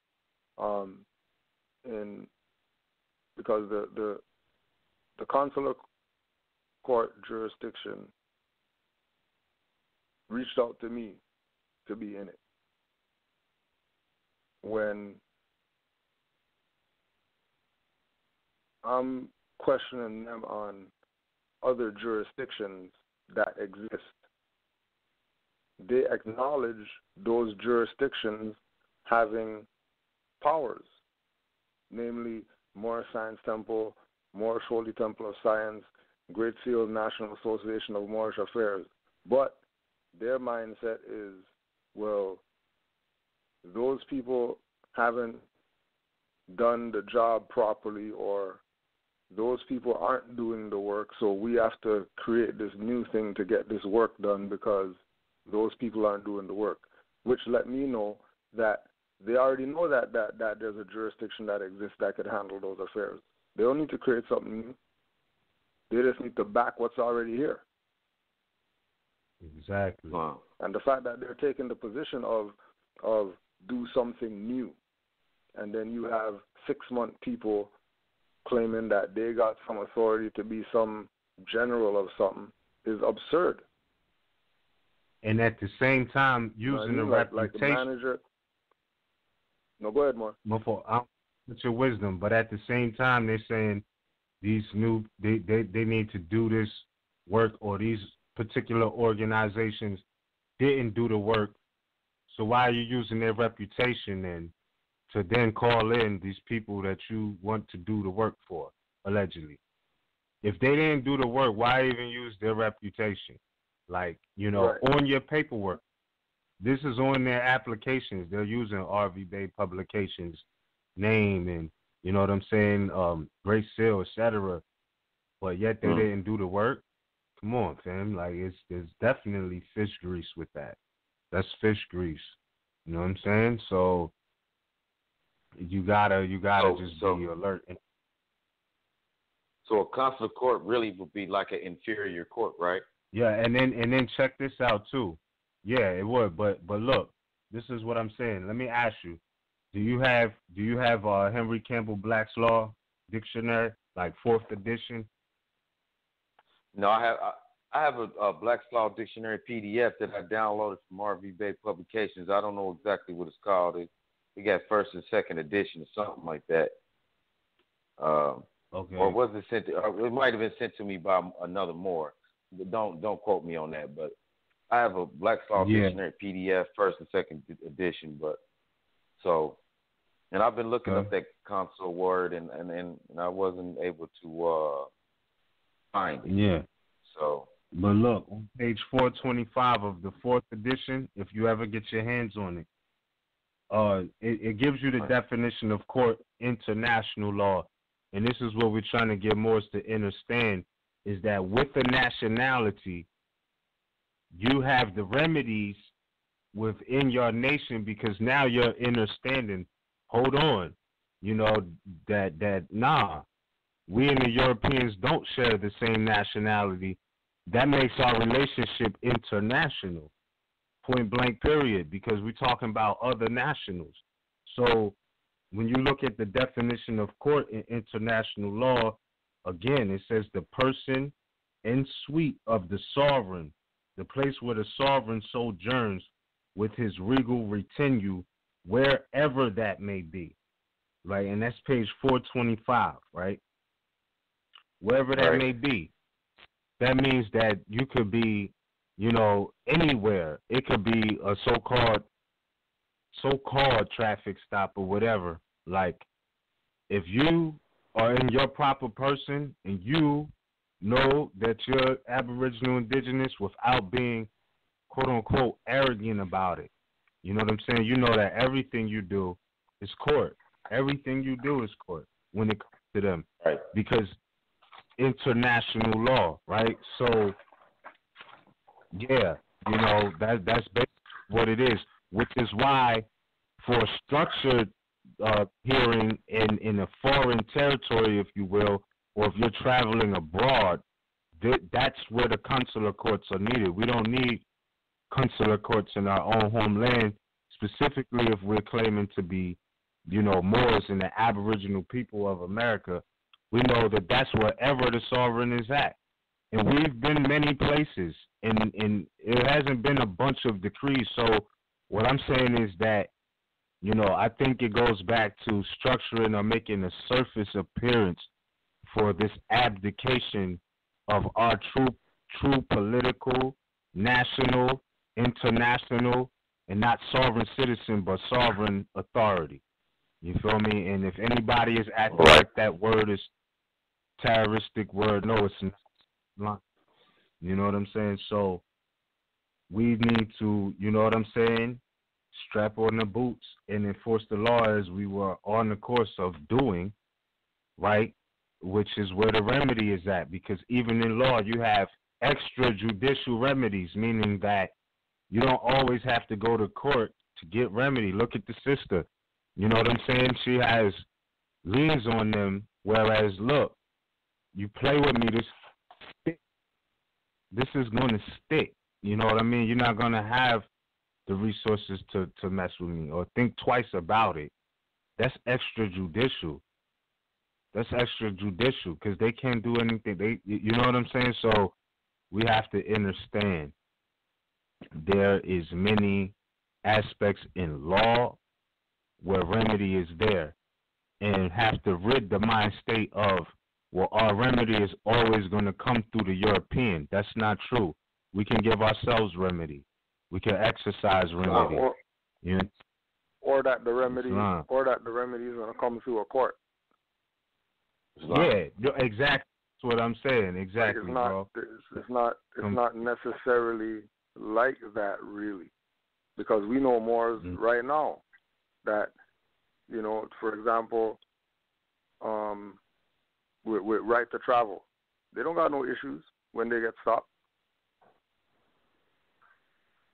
So, like, what's the consular court doing for them if they don't? Nothing. Need them?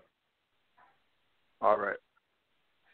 So it appears then, if that's the case, then it would appear that if there is this concept of consular court being created and people are going to be part of that, it's because these people want to be babysat. They want somebody to do the stuff for them.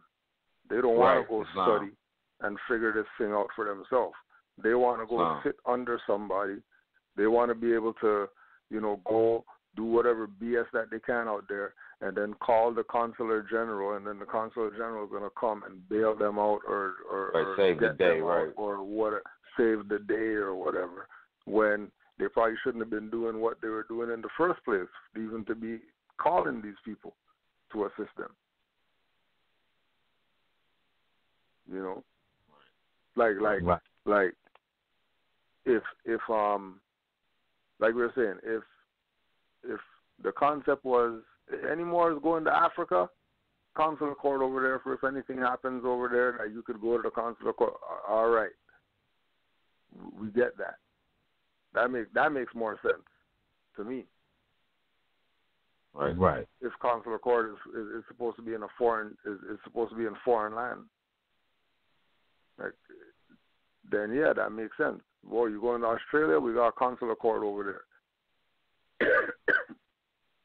Right. So you can't tell me that when if Moors are trying to tell you that, well, the states are foreign, so we need consular courts there. That's not really. States aren't foreign. Those are corporations. That's not land. You know. Exactly.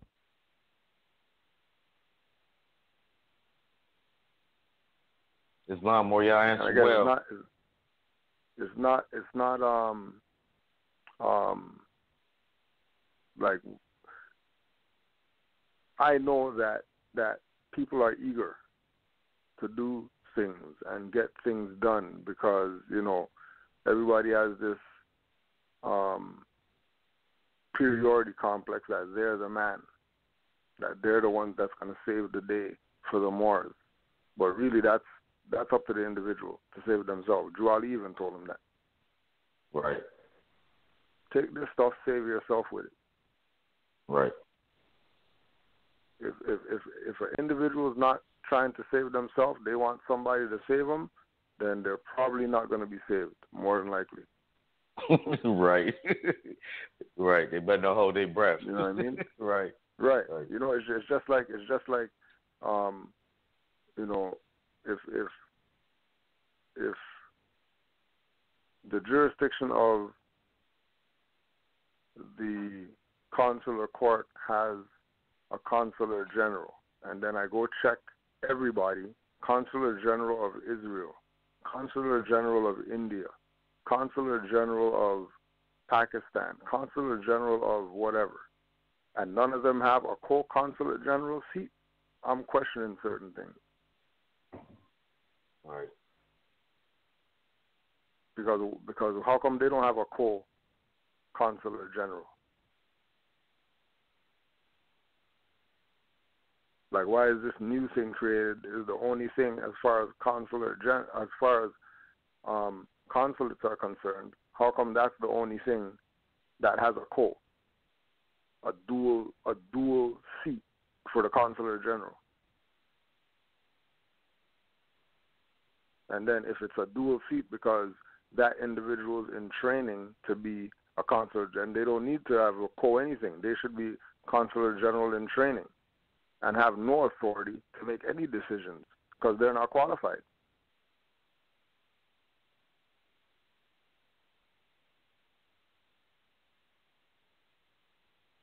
And if you're not qualified, then how are you talking about doing something for somebody if you're not qualified?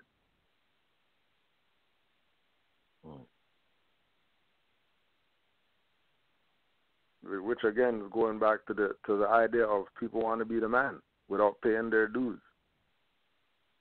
Yeah. People want to just get off the potty and talk about they're the man.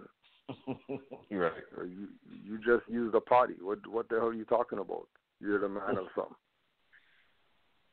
Right. Or you telling people tie their shoelaces, you can't even tie your own shoelaces. Right. Yo, it's crazy. It's because we all seen this concept before. Yeah, it's not anything new. There's like people need to know their role.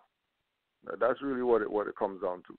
You know what I mean? Like, you need to know your role. Like, if you're coming into this information and you're studying and you're learning and evolving, it's supposed to be it's supposed to be less confusion. Like, it's not supposed to be more confusion if you're studying. Like, you're not supposed to be studying and stuff's getting more confusing. Right. Right. Because that's all we're hearing people talking about. Oh, well, I'm confused about how long you been studying? I've been studying 2 years, 3 years, 4 years, 5 years, 6 years. So what are you confused about? What do you mean you're confused about something? Yeah, well, because, they got a guy out of jail and they have this card and they have those papers and they have whatever. Okay, how long those people been doing that? Longer than you? No, shorter than me. So what the hell are you confused about? Right. Right, exactly. Apparently they're in error somewhere. Right. And again, it might not be error. It might just be people aren't competent. Right. And they're trying to do competent things. If think about it too, like when they talk about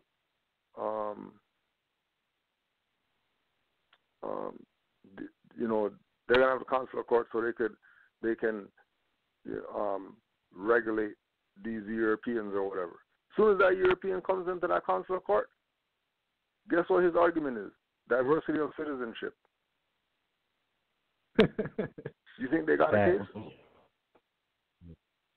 They don't got no case if this European says diversity of citizenship. Because remember, consular court, that's international law.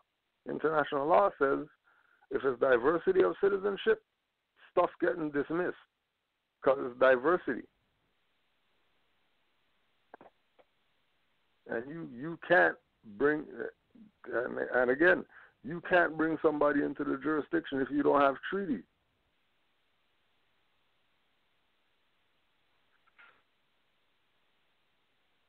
And they're not coming into the jurisdiction if you don't have treaty. If you're not enforcing treaty. Which again goes back to Noble Drew Ali telling Moors about Grand Sheikh, Grand Governor, whatever, Divine Minister, and then you look in Article 3 and it's talking about Public Minister, and Supreme Court has jurisdiction. If it's any case involving ambassadors, consuls, public ministers, whatever. Now, if we know that Supreme Court didn't sold out and they're not even on side of whatever, okay, I could see why you might think do something for the Moors or whatever. But it wouldn't be called consular court if it's for the Moors in our own land. Islam. Right. That's why I was getting at too when I right. Exactly. No, go ahead, Mark. Now, what were you saying now? That's what you were getting at with what? No, I was just saying you answered the question.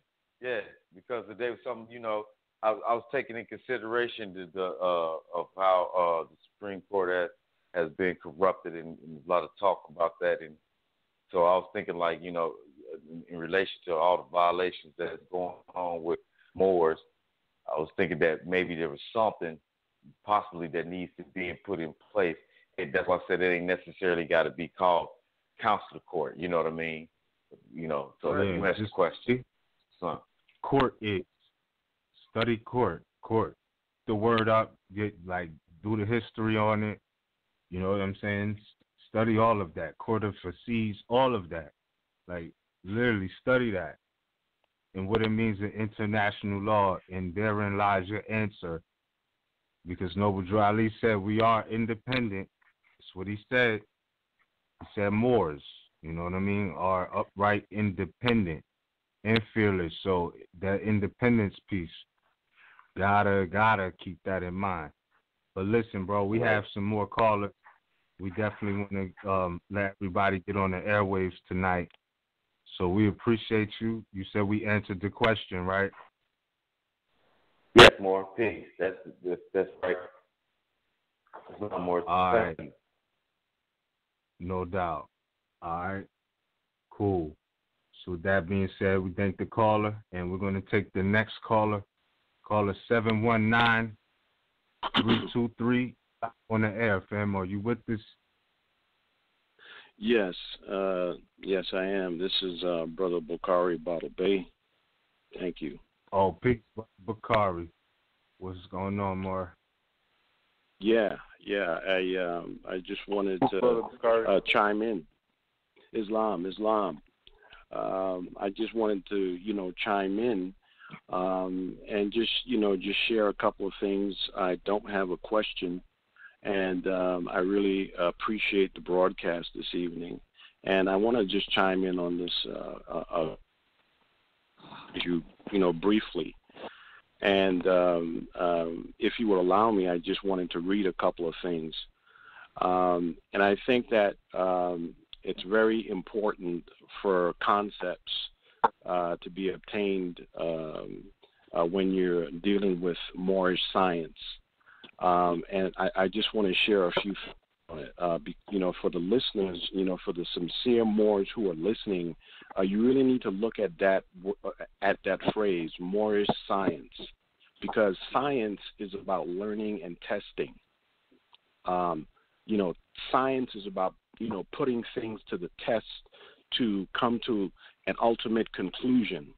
And it's not about club mentality. It is not about where you're from or where you're at. It's about the information, the factual information that you receive after you've put things to the test.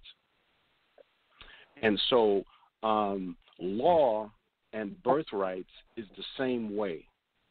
Okay, it's about factual things. It's about things that cannot be argued once you have studied and learned. And I think that for many of our people, we get hit with a lot of information that's not on our particular level of perception. Many of us start reading and talking about things that we have no business reading and talking about because our mentality and our current state is not there yet. You have to study. You must study and go through your levels, go through your degrees. One of the beautiful things that the Fez, our headdress, our national headdress, demonstrates its level of degrees. It has a tassel with 360 degrees on it, okay, or rather 360 strands on it, okay, and it's not there for show. It's emblematical of 720 degrees, okay, and it's not there for show. Everything about Moorish science and about your ancestry and your foremothers is tested and tried. It's not something that we just, do because it's a club. So I want to juxtapose that statement against the following: birthrights. If you comprehend what birthrights are, your absolute right, your ancestry, due, entitlement, heritage, heritance, okay, indefeasible right, inherited rights, legal rights, one's due, okay, then you should not have a problem with consular courts and its definition. You understand? If you comprehend absolute right and birthrights, all right, then you shouldn't have a problem with the term black as opposed to Moor or as opposed to something aboriginal that we ourselves created, all right? So these are things that are extremely important because many of us are listening to people who haven't gone through a process where they've studied things in a certain fashion. They just get some information and they start to talk. You understand? And so we not only need to test ourselves, but we need to also make sure that those who hold positions, whether it's grand this or grand that or whatever, that they have been tested and tried. And if you take the time to study, you will see that throughout our ancestry, yes, we've had a lot of fighting and infighting and a lot of problems. But before all of that came, there was always a structure, a structure based on law and testing. And even if you were of the blood, even if you were of a particular family, and there was a position that was available to be held, you couldn't hold that position just because you were of the blood. You had to be worthy. Why? Because those positions were over the masses. Now, if you just want to go out in the cut and you want to talk smack, then you can do that all day long because you're not affecting anyone, all right? But when you call yourself a leader and you are in charge of doing certain things, or you've been given the authority to act on behalf of the masses, you have to be the right one. You understand? So what I want to just quickly share with the other brother who called in, just quickly here, is that the Henry Campbell Black Law Dictionary has a definition for counselor, okay, for counselor court. And if you go to the if you would go to the second edition, page 256, it's quite clear, all right, what the definition states. And it states here briefly, if I may, courts held by the councils of one country within the territory of another, under authority given by treaty for the settlement of civil cases between citizens of the country which the council represents.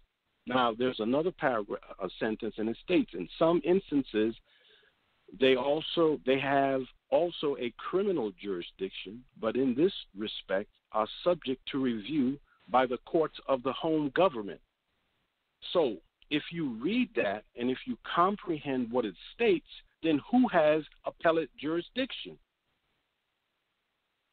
Whoever is the sovereign, that's who should have appellate jurisdiction. So my question to anyone listening to this broadcast, if you should be asking yourself, some of them have already been covered very astutely most of the show, right? But you should be asking yourself numerous questions, like, and you're not going to get that unless you study, because we have too many people that are using the hole under the nose instead of the two eyes and the two ears. They speak far too much and do far too little listening.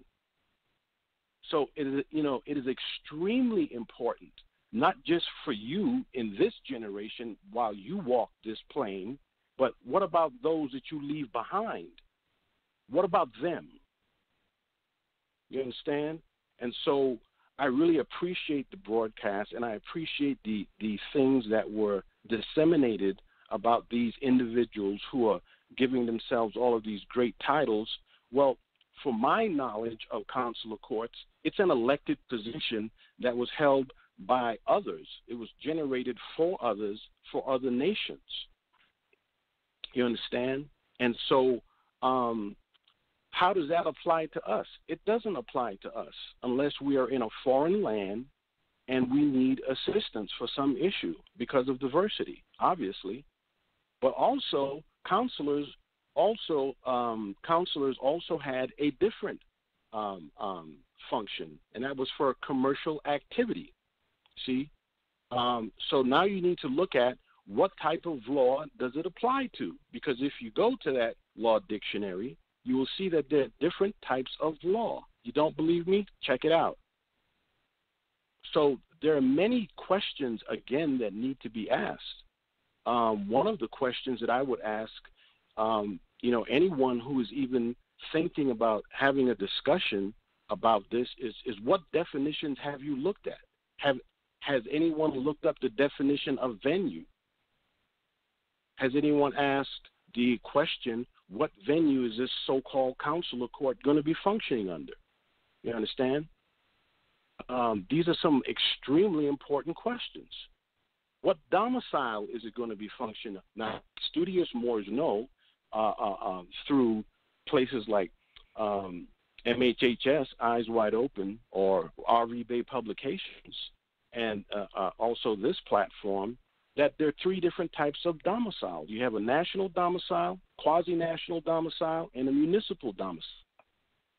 And the Henry Campbell Black Dictionary, 4th edition, has all of these on page 573. So if you haven't looked at these things, you can't even formulate appropriate questions. Now, you can ask, there's no dumb question, obviously, but there's a difference between an informed question and an uninformed question.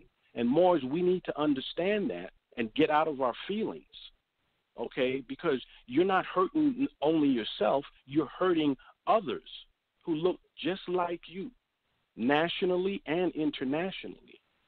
So when I hear this broadcast and I hear these different things that are being said, it's quite clear that a lot of these questions haven't been asked.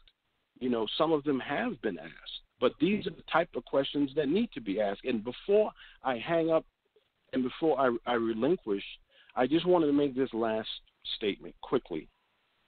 And that is, if these individuals, because I think that term individual is appropriate, who are trying to implement this process, obviously, in my mind, they must be shining stars. All of them must have the title Ali that was bestowed upon them because that they have performed on behalf of Moors. So if that is in fact the case, then there is a trail, there is a paper trail following them based on the good works that they have done. Because when you work in the political arena or in government or so-called government, everything is put down on paper. So I would ask, what documents have they drafted up that they can show that they've been doing work for the nation? Because since I have been communicating with Moors and generating small videos, I have had the pleasure to speak to many Moors about things that have been done behind the scenes. Not everything is done open as a result of our current situation on our homeland, on our ancestral estate. So I would ask questions like that. What have they done? And furthermore, that position is an elected position. So when was though it does not apply to us as Moors, as nationals, and you need to look up that term, what election process have they gone through, or were they selected? So again, I want to thank the panel. I want to thank the callers, and for those Moors who don't know or who are just getting this information, be advised, though you may not know it, not all of us do things like this. Some of us actually study, all right? Some of us actually study, but you all need to get your books. You need to get your thesauruses, your dictionaries. You need to start writing things. And if you cannot read or you have difficulty reading, you need to fix that, all right? You need to address that. Test yourself. What is your current reading level? You understand? If you are 20 years of age and you read at a 5th grade reading level, you can't have a conversation and speak on the same level as a college professor.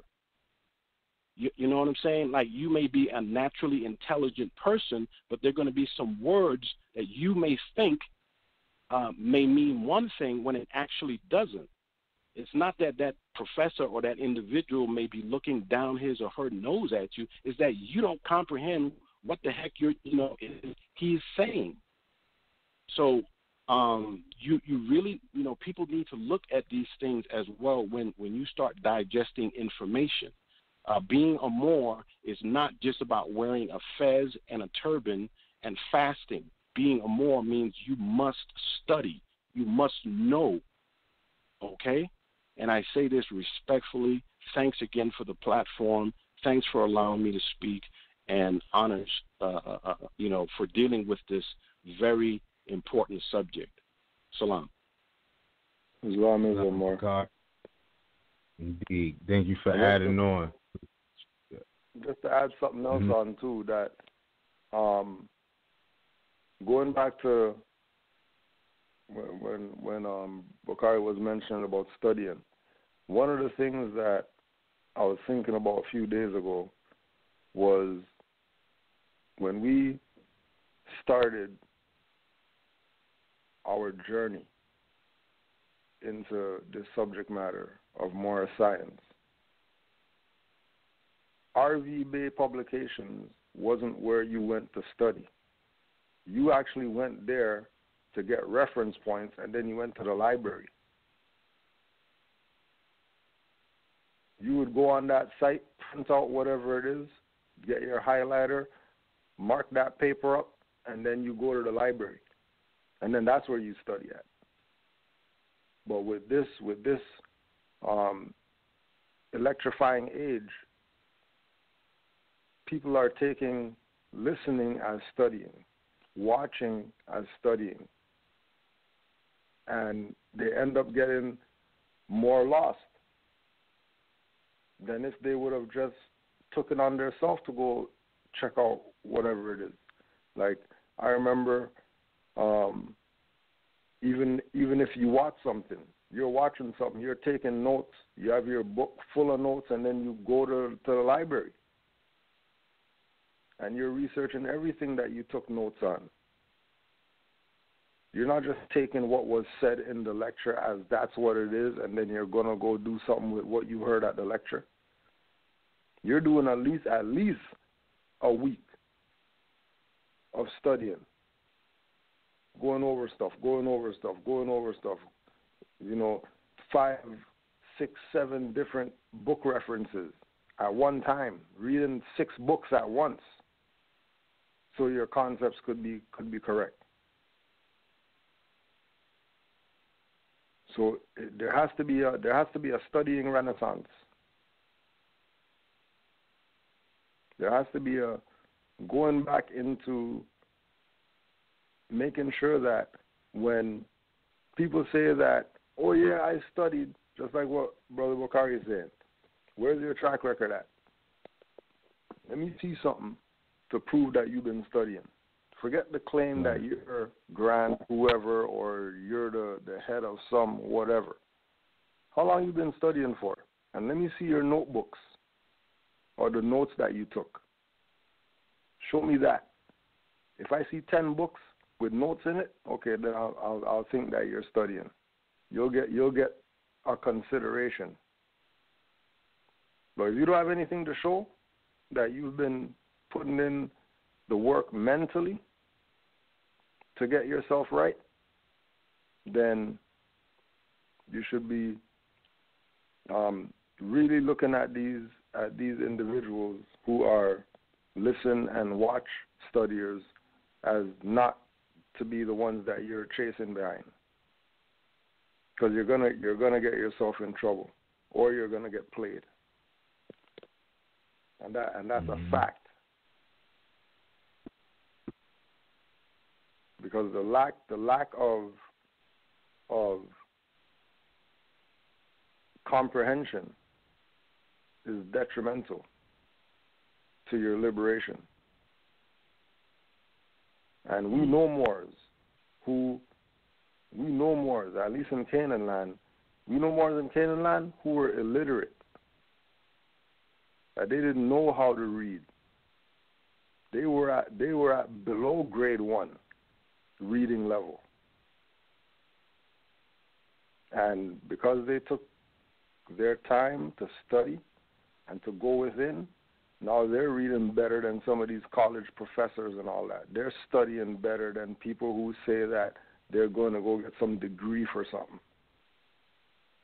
People who taught themselves to read, like literally taught themselves. 40, 50 years old, just learning how to read. Exactly. But they took it on themselves to do that. They didn't look for some savior, Jesus, to come out the clouds, teach them to read. They went and learned when they realized what was up, when they realized how much common sense assists you. Islam. Islam, yes. Islam. I just wanted to make a do I have time just to make a quick, to dovetail off of that real quick? Yeah, but I don't want to cut. Yeah, I don't want to cut your wisdom, but we do have 2 more callers after you drop your jewels. Okay, all right. I just want to make it. One of the things that I wanted to say is that, and it's very important that we look at ancient or ancient times and our history, because we can't get to, and the prophet tells you, we cannot get to where we want to get to being who we are today. You know, coming into this with a certain mentality, we have to comprehend that it's a total package. Like, you can't be a Moor with one aspect of Moorish science. Like, you got to rock it. You understand? And it takes time. You know, it's a college. It's more than that. But the one thing that I wanted to share is that people who are true leaders of the masses, they're born, they're not made.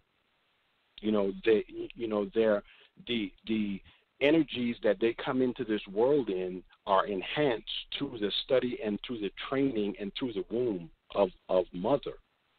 So in ancient times, if you do your study, and you can ask people who are historians, and they will tell you that our people would call in the warrior, they would call in the scientists, they would call in the doctors, they would call in the metaphysicians or the Sufis or what, these special positions. They would be called upon.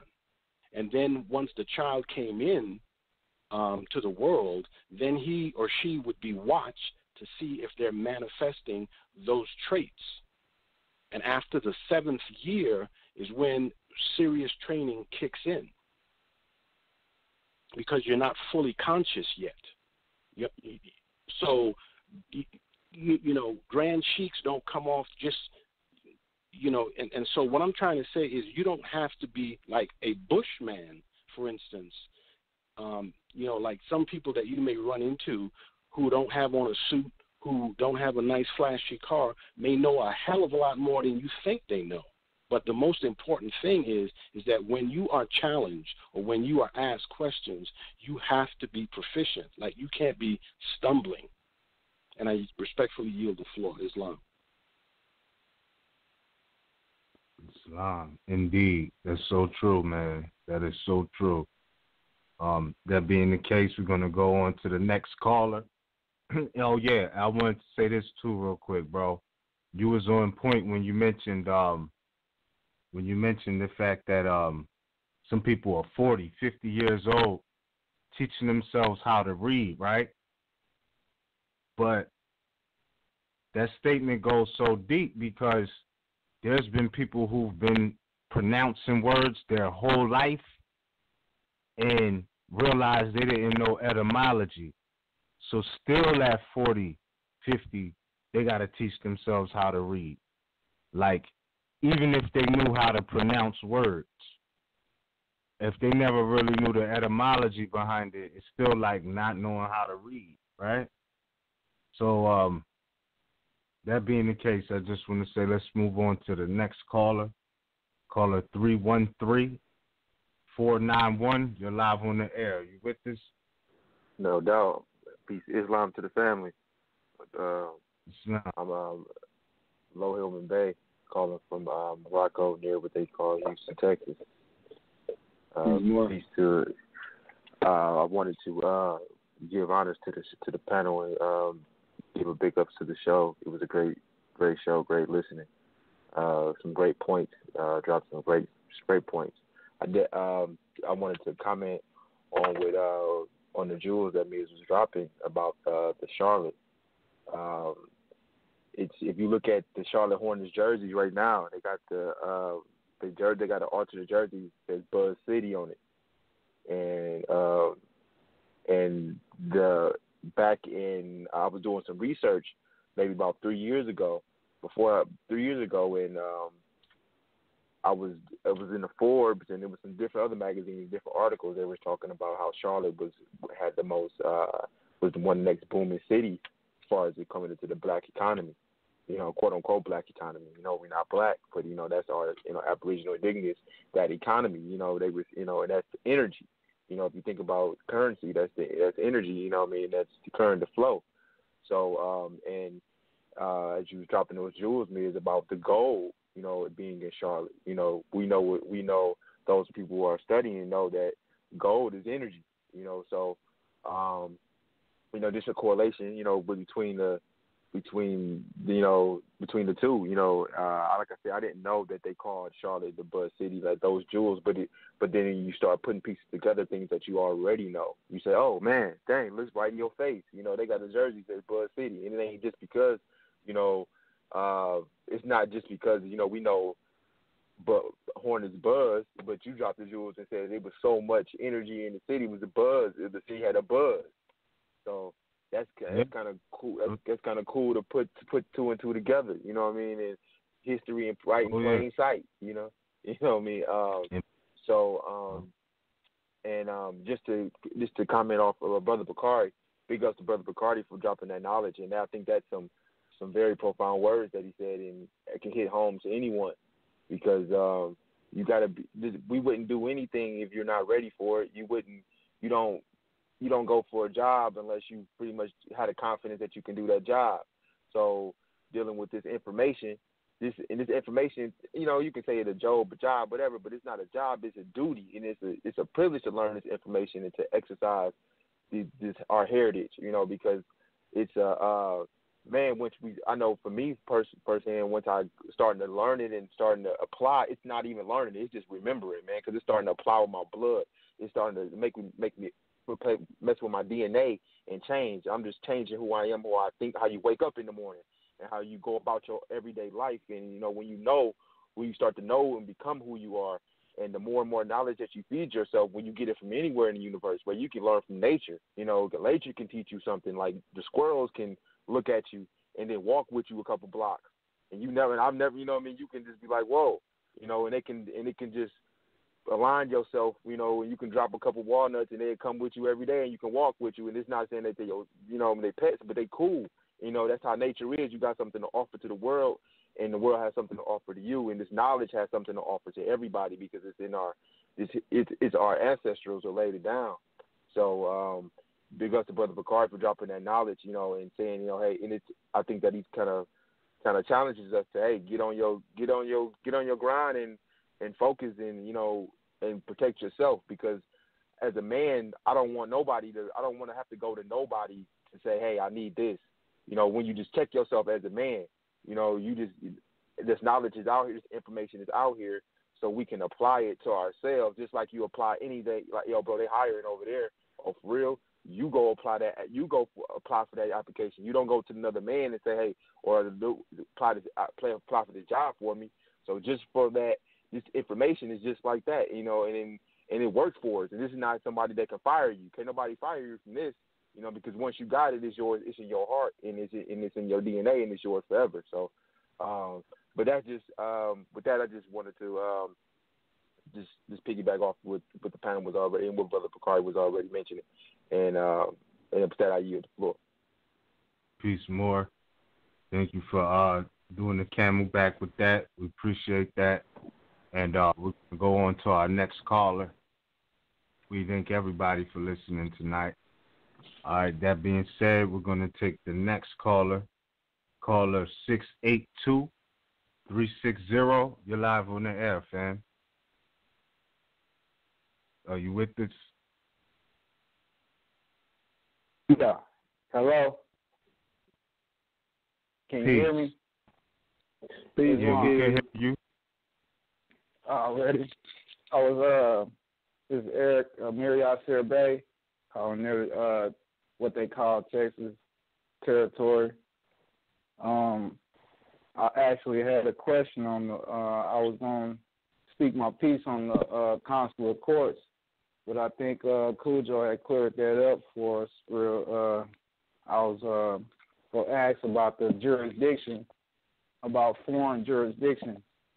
Would it being whatever being foreign to the United States, but like he said, it's a corporation, so it wouldn't even count in that instance, but I looked it up, and I looked it up in the Black Law Dictionary, and it was saying something about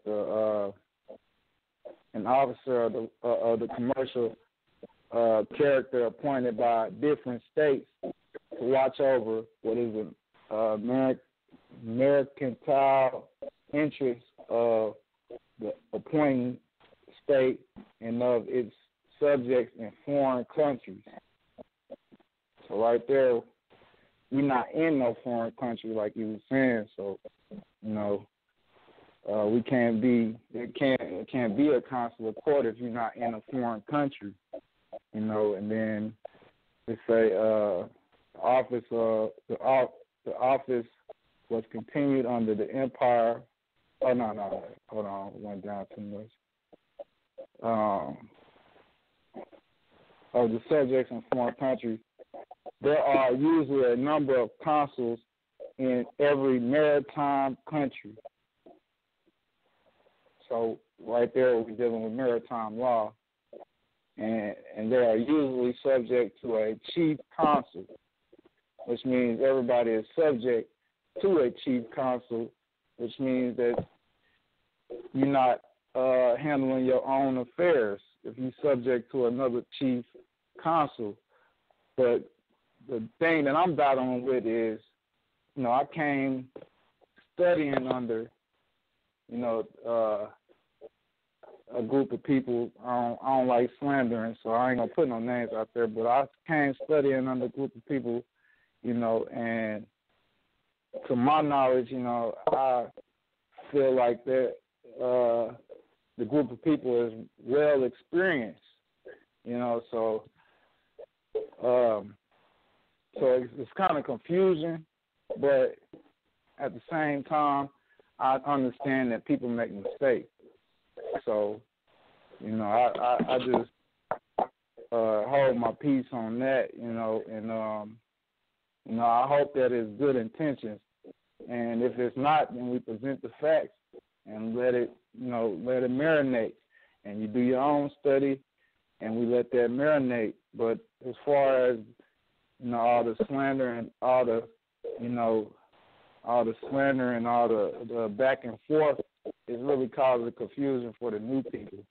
When really we could be focusing on the spirit side of this movement, because these new people, they need to first know that they're not black, Negro, or colored. And that's the important thing, and knowing how to get their spirit right, through the Quran. So I don't fault nobody. I don't slander nobody. If a man make a mistake, that's his journey. Even though he's been, doing it for experienced years, that's, everybody make mistakes, you know what I'm saying? But I stick by them 5 principles, love being the first one, and I love all my brothers, I love all my mothers, and, I keep it like that. But I had another question. I don't know how much time we got. I had another question about the No, we still have one more caller in 15 minutes. So if we can answer the question real quick, that'll be great. Yeah, I was going to ask about the ex post facto. I was reading through the Constitution and say no bill of attainder or ex post facto law can be passed. And when I had went back on the Black's Law Dictionary and studied ex post facto, don't quote me on it, but to my knowledge, ex post facto is really all the statutes and codes, because ex post facto, when you look it up, it really deals with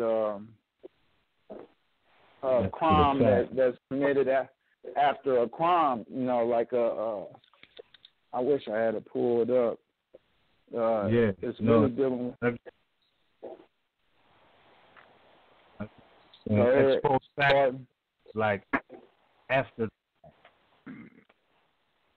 It means after. It's like that's passed after the fact. Like, let's say it was a point where marijuana was not unlawful or illegal, and they posted or they produced a color of law that, you know, was after the fact, like, oh yeah, well, you know, you just got caught with this.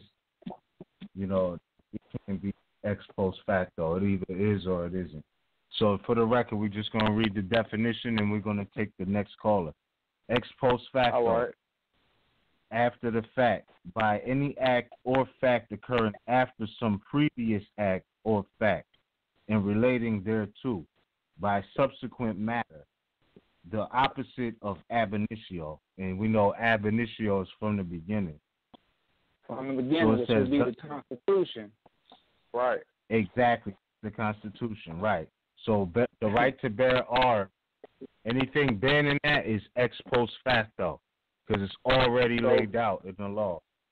You know what I mean? Right. It says it may be good ab initio, or if invalid at its inception, may be confirmed by matter post facto.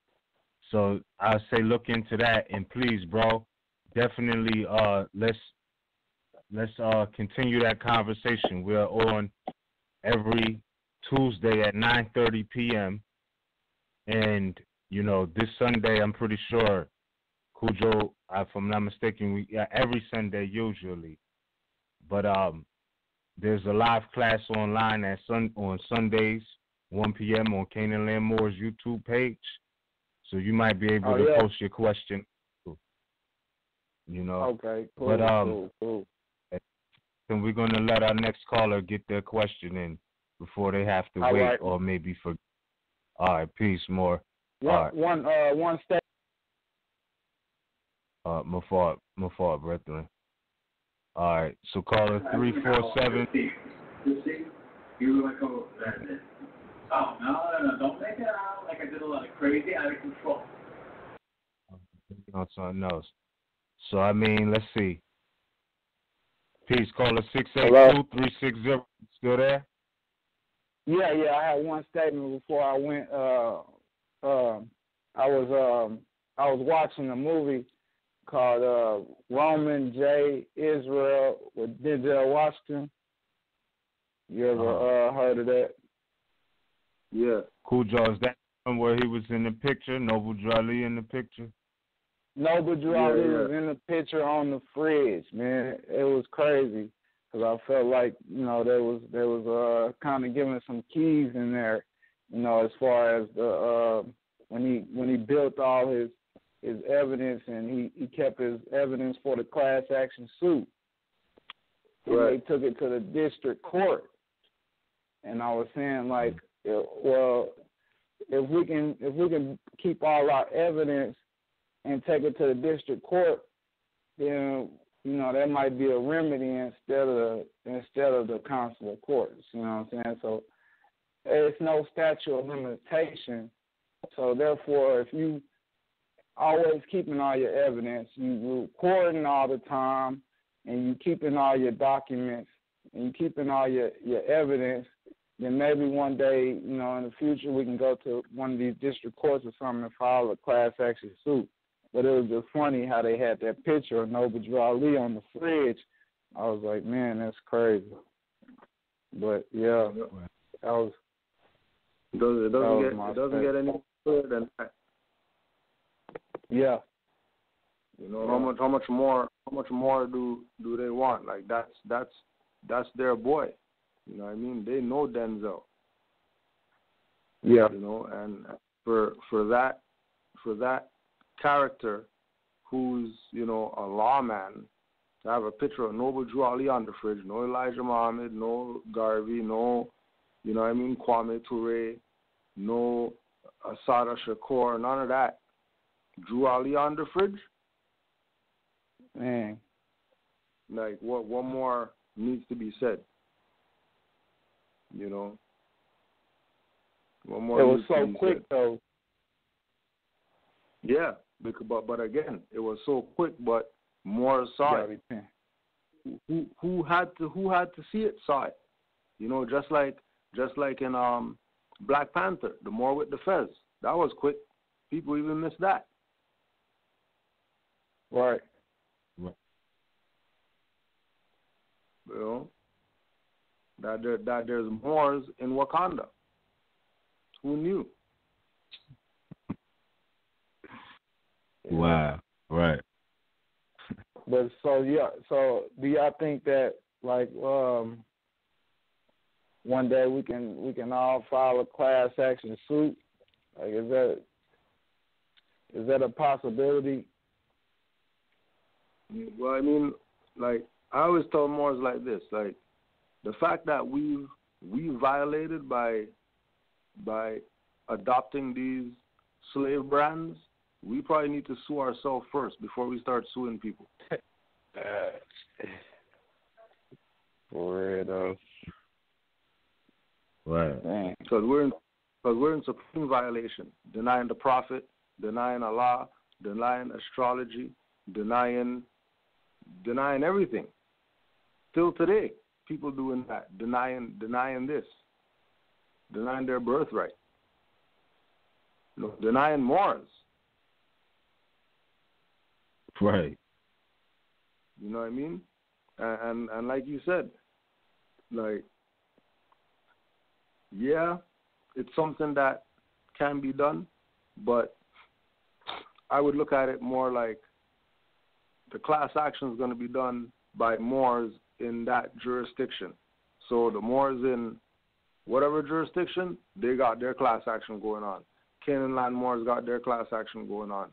Moors, they got their class action going on. It's not going to be all the Moors get together with their, how big them paper is going to be or whatever. It's going to be trucks of papers. Right. Moors do class. It's going to be, these people are going to close the court when they see the truck coming with the Moors class action paper trail as to why we're suing. All these writs Moors been writing over these years or whatever, that's gonna be too much for them. Who knows? That might even what does it. They see the truck coming and they just give up the goods and go home. Who knows? Right. In an international venue though, or international platform, because I mean, right now, to be realistic, like I don't know if these municipal or these, even the district court, if they supposed to, in the Supreme Court, they supposed to go by actual law or jurisprudence, but I can't say that I actually went to that platform and filed, so I don't know what they're doing. But I'm pretty sure that they're not I'm pretty sure that they're not following jurisprudence, because a lot more Moors will probably be filing their evidence with them. But I would like to see in the future, how that hold up. So I get having our own platform. I get that. That's probably where that consular court idea came from. But at the same time, I don't think that is really for us. But I get where it's coming from, because in these platforms, these venues that we're going to, really not getting no remedy. I've been through it a few times, not to the actual district court, but these municipal, definitely, they're not hearing that. But at the same time, the other part of it too is that going back again to the jurisdictions that's been doing this before the consular court. CMB told these Moors, you take your Zodiac Constitution up in there. These people will dismiss the stuff tomorrow. The Zodiac Constitution. That once you're standing on your Zodiac law, these people have, but, how many Moors are really standing on their Zodiac? You talking about take them in where? In the municipal or the district? Any jurisdiction. Once it's Europeans, they're supposed to yield. Yeah. Anywhere. They're supposed to yield. they see Moors. Like when they see Moors, it's supposed to automatically, they're yielding. Automatic. That's how it's supposed to be.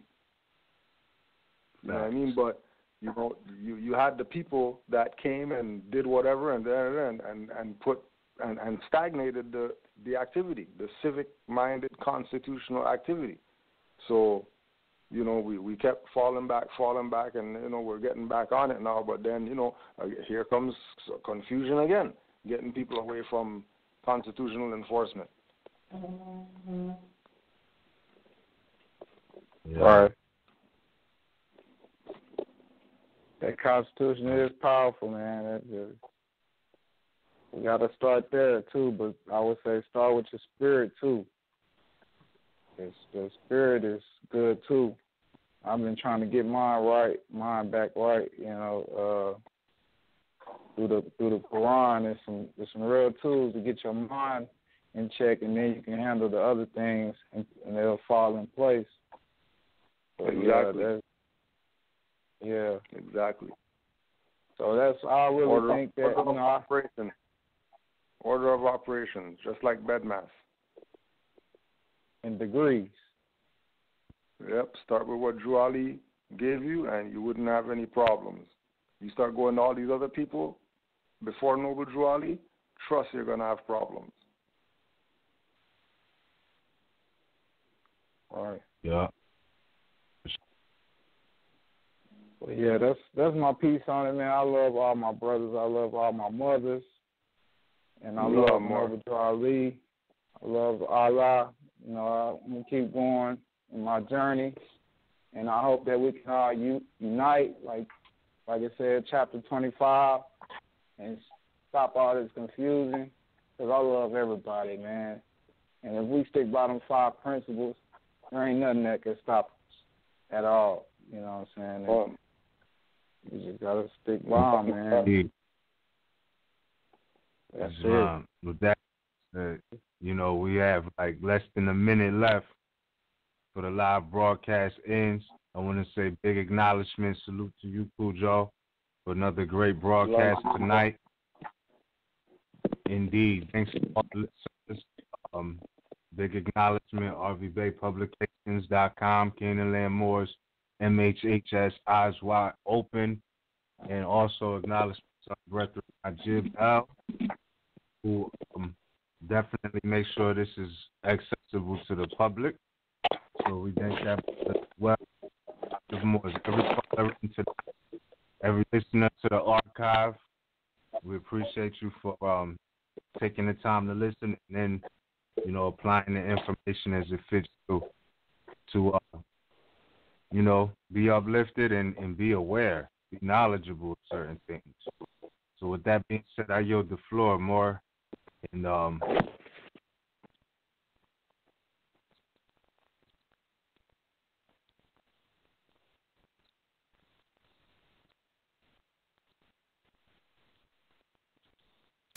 Health is like your playlist. You never know what's coming next, whether you need a checkup, wound medicine, or something more urgent.